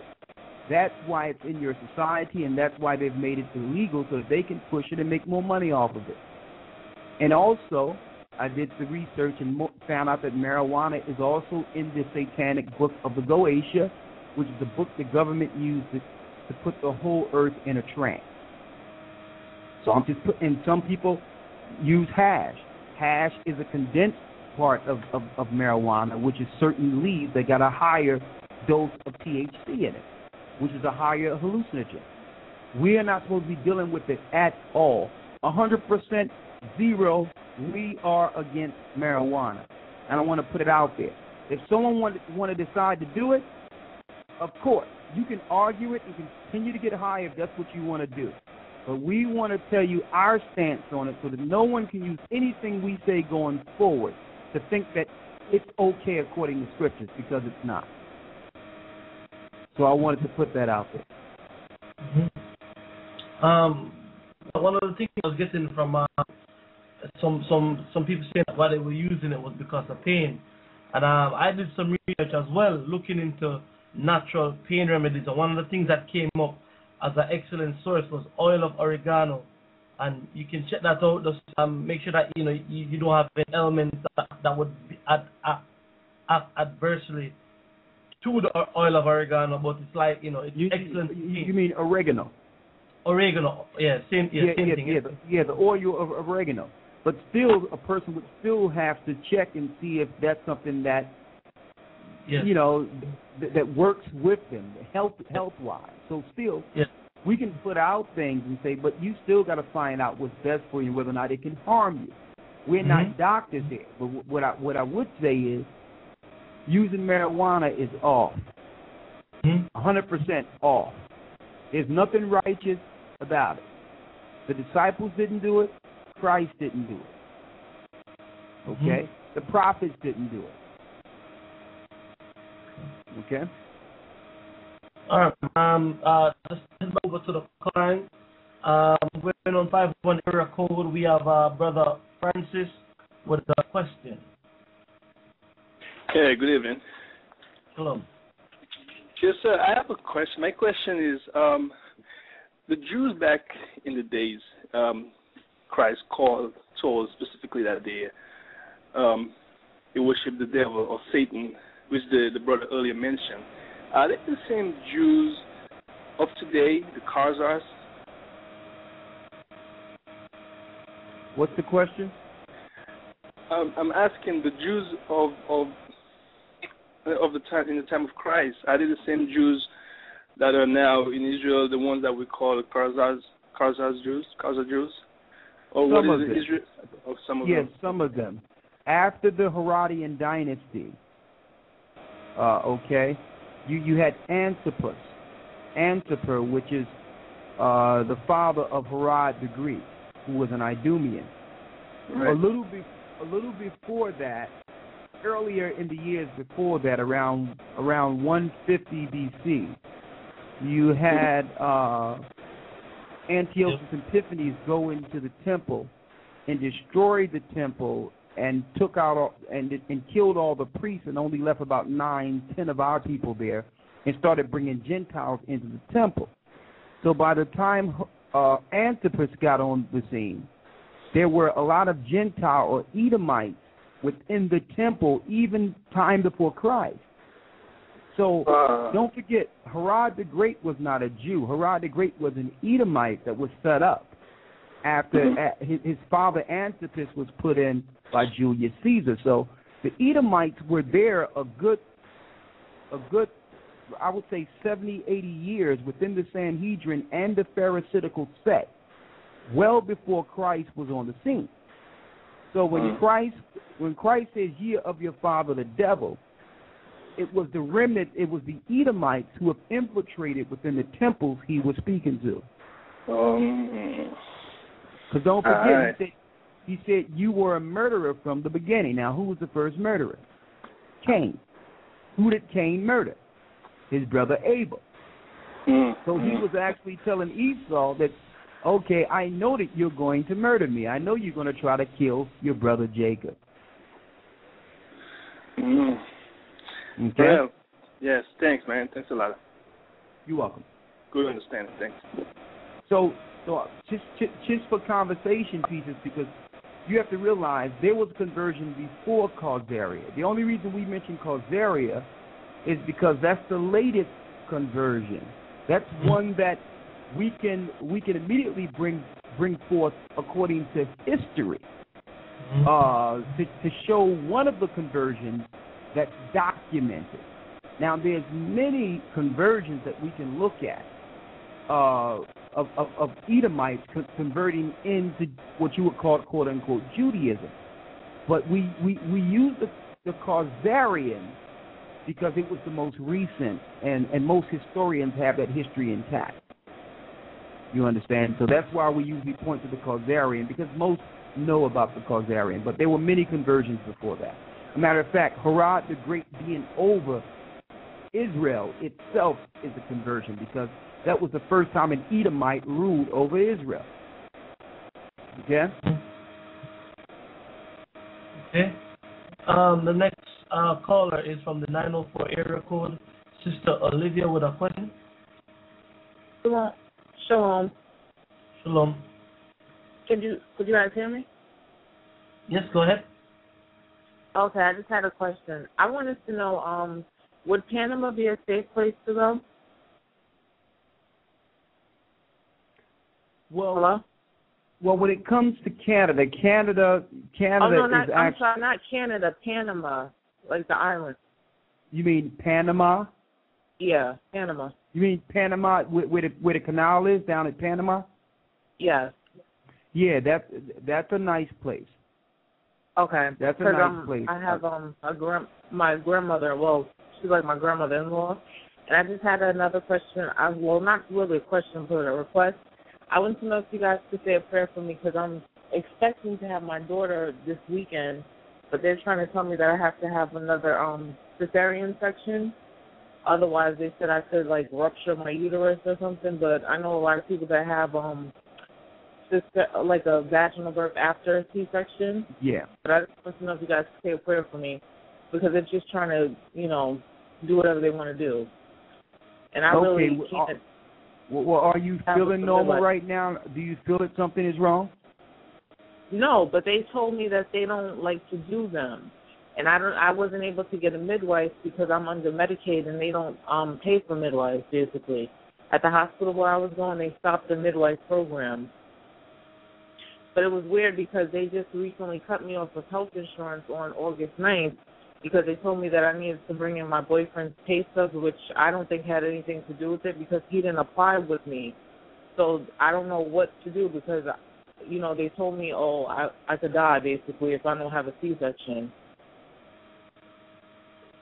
Well, I would say seek another consultation outside of them. But do what's right. Just make sure whatever you do, you keep yourself healthy. But we will say a prayer for you. Okay. All right? And thank you. No problem. All right. Have a good night. All right. Bless you, sister. Be careful. All right. Thanks. Bye-bye. Shalom. Just push one and that will take you out of the queue. And let's go down to the next caller from the 856 area code. Brother Chris with a comment. Shalom. Shalom. How you doing, Elder Ricard, Brother Gaja? Shalom. So I had actually had a comment and a question. I just wanted to comment on the discussion earlier about the Jews. I don't know if anybody did, but there's also a thing called cryptic Jews, where you have regular Jews that pretend as if they're Italian or they pretend like they're from a different nationality, for whatever reason why I don't know. But I'm sure you were familiar with that. I wanted to get that out there for the listeners that may not have known. But also, I'm from New Jersey and I moved down here to Mississippi, and I'm here now. And I just want to know if there was any brothers out here that I could fellowship with, and learn with. Yes. Did you send an email to us? I actually have, well, not recently, but I've sent you guys a lot of emails throughout the past months. But I didn't know. Yeah, we're answering them. We're answering email now. Do me a favor. I need a guy to just take his phone number. I'll make sure we call him. Okay, yeah, please. That would be great. What's your name again, brother? Chris. Chris, we'll get someone in your area, okay? Okay. And just Skype me his number, Gaja, if you don't mind. Sit right there. Thank you. I have it here. I have the number in front of me, okay? Okay. You will receive a call. Thank you. You're welcome. All right, shalom, brothers. Shalom. I'll just hit one for me, Chris, and I'll just take you out of the queue. All right, and we have Brother Joshua with a question, and I see 2 other callers there in the queue. We will be with you momentarily. Hello, Shalom. 336. Shalom. Yeah, I had a question about Shalom, Elder Ricard. Shalom, brother. How are you? I'm all right. I'm well. I had a question pertaining to. I kind of came in like in the last minute. I really didn't get to hear the topic, but I came in when you was talking about the marijuana situation, and I agree with you 100%. But I just had a question about it. Okay. Would it be like wrong to like grow your own and make hemp oil for cancer? Well, if you're using hemp oil for cancer, then that's a medicinal use. That's an actual use, that actually works against cancer. But keep in mind, if you grow your own, you run the risk of being charged for contraband. So if someone comes through your house will see it, or the cops come through, for you growing an illegal substance, they can throw a case on you and claim that you are growing to distribute. Right. Because it's under an illegal substance. So, I mean, if you want, you can do that, but no, you run a risk of being arrested. So, okay, yeah. So the best thing to do is to find someone who's legally under some type of medicinal type of license that have the hemp oil and purchase it. Mm-hmm. You understand? Therefore, you're not liable. You're not putting yourself in, you know what I mean, in some type of, in harm's way or some type of risk. Okay. You understand? And Elder, let me just add something as well. Yeah. Hemp is really the male marijuana plant, which has no THC in it. You understand? The THC is what gets you high. You understand me? And there are manufacturers who manufactures hemp oil that you would need to be growing it in your house. You understand me? Or right. anything like that. So Right. the whole thing is people growing marijuana to get high, or growing it under or using it under the guise of I'm sick, or I need I need to smoke it. You understand me? Right. You get me? I mean, right. the hemp plant is it has no it gives a hallucinogenic effect that the weed will give you. You understand me? Right. And you can get this from health food shops. You understand me? Hemp oil, you can get it. You understand me? So it's not even a case that you would need to grow it. You understand? Yeah, you can buy hemp oil already made, because it's so much that goes into it, and even there's one guy that was showing on YouTube where he was making. He said, be very careful because this stuff can explode. Mm-hmm. You understand? So it's best just to, if you need some hemp oil or know someone have cancer or something like that, just buy it. Mm-hmm. Yeah. Buy it legally. Okay. Yeah. Okay. Yeah. I've been making colloidal silver water because I have a brother around the way. He in the truth too, and he has cancer, and he's been fighting it off. And I've just been trying to see what I can do to help. I that's mainly what I want to do is just help brothers and sisters and stuff like that. With health issues and stuff. I ain't really no physician, but I'm just trying to look into that. Well, that's good. You can always link them in with Truman. We got a sister, Bev, that's pretty good. And usually, we found out that cancer is really a product of lifestyle. between lifestyle, vaccines, and what we've consumed with corporate food. So usually if you go to one of those fresh, raw diets with juices and fresh, non-organic food, and stay away from the corporate foods, because your body fights to live.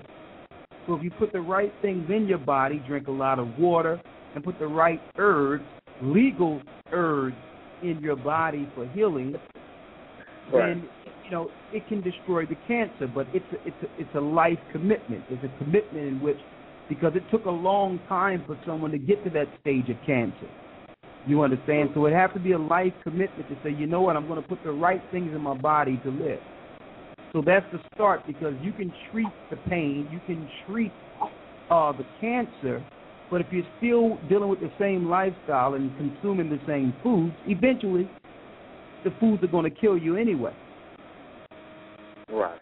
So the guy you're talking to that has cancer, you got to really speak to him and ask him, do he want to change his everything, his spirit, his lifestyle, the things that led him to cancer. Okay, yeah, I'd be sure to ask him that. Yeah, he's definitely, in the Word, and he calls on the Most High, by Hashem Shai, And that's a blessing. Yeah, it definitely is. I know I took up a lot of time with these questions, but do I have enough time for one more? Well, you have time for one more, but I'll have to answer it while you're in queue. Okay. What's the question? Okay. With the vaccines that Obama is talking about with the HIV vaccine, I've heard that was going to be mandatory December. Like, you can't leave unless you get these vaccine shots. No. Did you hear that? No. Let me tell you, they always say something is the law. But let me tell you, it's not the law. They can't restrict you. Just like they tell people, children that's going back to school, that it's the law that they must be vaccinated. There's no law. So no, they can't make you shoot something in your arm. They can't restrict you from nothing. They can't force you into a vaccine. They just can't. Okay. Well, I appreciate that, brother, Elder Ricard. All right. Yeah, know you're right. Don't be scared into doing something you think is the law. Do your research. No doubt, brother. I appreciate y'all, man, for real. Y'all brothers be blessed. You're welcome, brother. Stay strong. Shalom. Shalom. Shalom, Joshua, let's hit one for me. And I'm going to the next caller. The 850 area code, Brother David, with a question. Hi, shalom, brother. Shalom. The reason why I'm calling today, I kind of have a question. Well, actually, a question and maybe a request. The question is, I'm in Pensacola, Florida right now, and I'm actually looking to see if I can find anyone in my area that I can actually connect with. So, if there's any way I can actually give you my number for maybe someone to contact me in the Pensacola, Florida area, that would be great. Okay. Well, have you sent an email to request? I can do that. I would definitely do that. Because usually what we do is, if you send an email, then we can make sure Fresnel gets it in Florida. We'll forward it to him. And what we have to make sure is the people and the brothers that are set up in the respective areas are responding to the emails that are going to them, that's being distributed to them. I'm going to find that out tomorrow night. But send an email, gatheringas1@AOL.com. That's the email, gatheringas1, the number 1 at AOL.com, and say you request fellowship in Florida, and Fresnel or his assistant will get back with you. Yes, sir. And of course, the request is, here in Pensacola, I've been, actually, kind of putting the word out there. And a friend of mine actually told his pastor about, kind of gave him a kind of brief know about our teachings, and the pastor is, I'm guessing he's of Esau, descent, and he wants to learn more. And I think that it would be better to learn from one of our elders rather than from me, So, and I also sent that email to you, kind of giving you a brief understanding of who he is, and and hopefully, if you're willing, maybe speaking to this gentleman, because I feel like this is something that an elder should, he should sit down with the elder rather than, me. Okay. I'll tell you what, send that, and I'll make sure I'll make a phone call back. I'll make sure I'll call back, and we'll set up probably a Skype conversation with him. Okay. How about that? Brother. That sounds great, brother. Okay. All right. Shalom, everyone, and thank you for taking my call, sir. All right. Bless you. Bless you, too. And yeah, push 1 to get back in queue. Guys, I want to read something on cannabis or marijuana real quick. Okay. Right? And this is from a health. You can get this from Fit Life TV, and I thank Elder Yurok for sending this to me, because this puts everything in its proper context.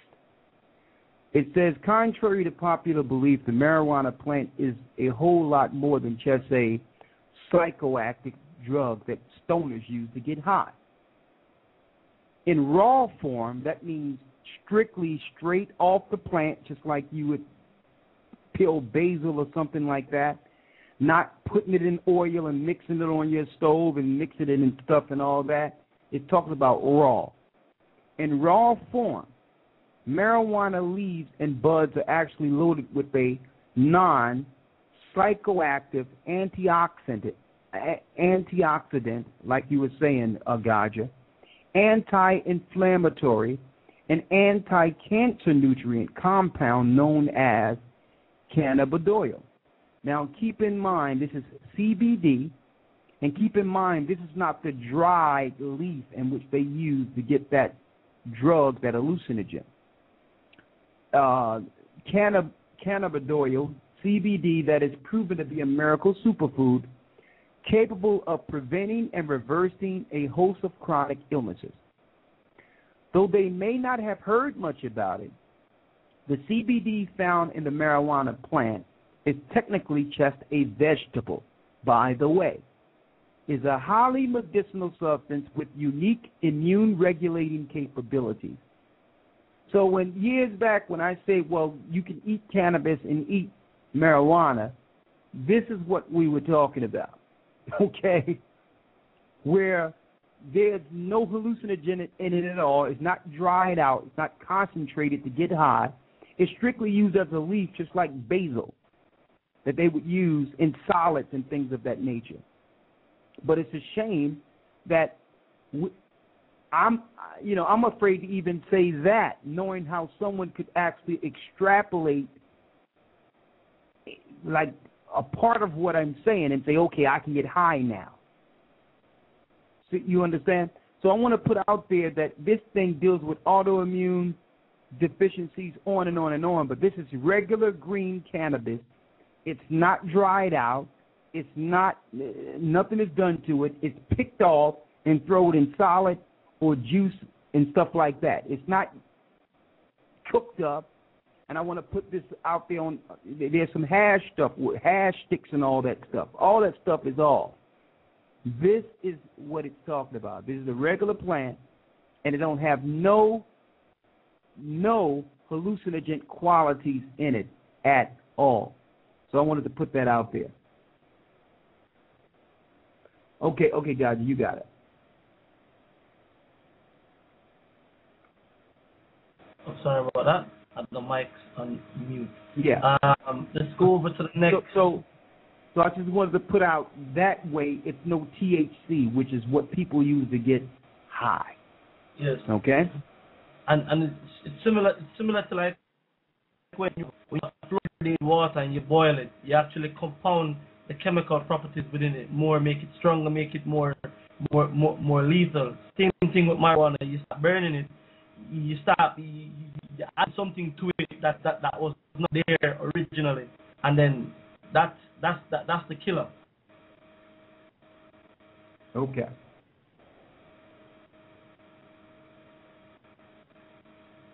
Going to the next caller, 9-7. And I want to say we only got about 8 minutes, so we have to take one more call. I'm not going to be able to do it overtime this week, but next week we can do a little overtime. Okay, no problem. All right, let's go straight to the phone lines. 973. Brother, come with a comment. Go ahead. Yes, hello. Shalom. I was listening earlier when you and the gentleman that was on were talking about Obama, and I wanted to bring up the fact because I haven't heard it really talked about him being actually related to President Bush. Y'all heard about that? Absolutely. His mother is related to the Bushes and the Queen family. That is absolutely correct. Yeah, and there's people can go on. There's probably people that may not believe that. You can go on YouTube, and he was on PBS. I think he was being interviewed by a brother named Richard Smiley, and he asked him was he related to Dick Cheney, and Obama admits it. Then there's another, I think it's a news publication that did it. I don't know if it was ABC or something, but this lady did a genealogy on him, and it showed like his relation to like the Queen of England, like you said, Bill Clinton, Bush, of course. I mean, even some celebrities they're related to, like Tom Hanks is related to him. Angelina Jolie and Brad Pitt, like, you know, a lot of them are like really rolling high circles. So I just wanted to put that out because I don't hear that being talked about enough. Because a lot of people start thinking about it different once they realize that, you know, that all the presidents happen to be related. You know what I mean? I just wanted to put that out. That's some good info, brother. Thank you. All right, no problem. Shalom. Shalom. Okay, Shalom, Kamal. Let's hit one, and I will take you. We got just under 4 minutes to go, just over 4 minutes to go. You said that there's an academy starting, and if you want to put them dates out again for the academy. Yes, we're going to start a new one March 22nd. I want to thank all the brothers and sisters who have made it a success and have participated. And you all know that have been a part of the academy. It's a good way to spend your Sundays. A lot of key information. The news segments are really off the hook when it comes to up-to-date information. And we're working on a higher academy that's going to be during the week for those that have finished this academy, which we will go into different lessons on the higher level. So look for that soon, too. But March 22nd, we're going to begin another academy. So if you want to participate, September 22nd. September 22nd is when it will begin. Sorry. And September 22nd. Here we had a baptism down in London over the Sabbath, and I want to just say it was a blessing for all the brothers and sisters who came out to the baptism. You understand? We had a full house, full room down there in Hertfordshire, and majority of the people that were there who got baptized actually were listeners to the Blog Talk show. You understand, and found the information by, you know, linking in with the radio and the teachings on YouTube and Ustream. And, you know, the word is out there, and more and more people are coming to the truth. You understand me? And just so the people out there who know that, you know, we are waking up, man, and we are moving from strength to strength day by day. But this work needs everybody to put in what they can put into it. You understand me? You know, we have to come out of the mindset of, okay, you know, I'm in the truth, so I'm all right. You understand me? We have work to do. You understand me? The harvest is plentiful, but the laborers are few. You know, so just so everybody know, man, that we need, you know, we need more people coming through, so we can bring this word and bring this work out there for more people, to get people into the water, get more people come back to Christ, more people waking up, you know. And Elder Gabar, I see you want to say something real quick. Yes, I just wanted to make some few announcements as well. I'm going to be in Puerto Rico in 2 weeks. I'm leaving Thursday. I'll be back that Monday or that Tuesday. I'm going on vacation, visit some family from my wife and with some members of the church. I'm going to be on vacation, but I'm actually meeting a family up there, and we're going to be baptizing them. If anybody know of anybody in Puerto Rico, because Puerto Rico is a pretty small country, so you could actually travel, and pretty much in a whole day you could travel the whole country. So I'm going to be in San Juan. If you are in that area, I'm going to be giving the family some Spanish flyers and some other literature to help them on and things of that nature. If you're in Puerto Rico, if you want to link up with me in 2 weeks, please leave a message at the voicemail at 888-334-3330. That's 888-334-3330. 888-334-3330. Also, in the Feast of Tabernacle, which is in September, late September, we're going to be going away camping for at least for the weekend. So those that want to join us, we're going to be upstate. Next week when I come in, I'll make the announcement as well. The park is charges $20 a day. We're going to be there for 3 days. So if you want to join us to keep the Feast of Tabernacle, please also you can send an email to GOCCNYC@yahoo.com. That's GOCCNYC@yahoo.com. I guess that's it for my announcement. Okay. Elder Rawchar, I'll pass it back over to you.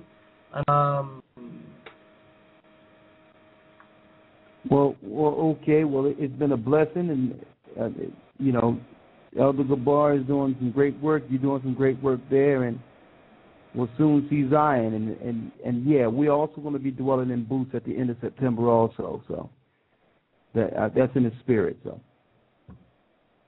we'll be out camping. So we're at the top of the hour. I want to thank the brothers and sisters for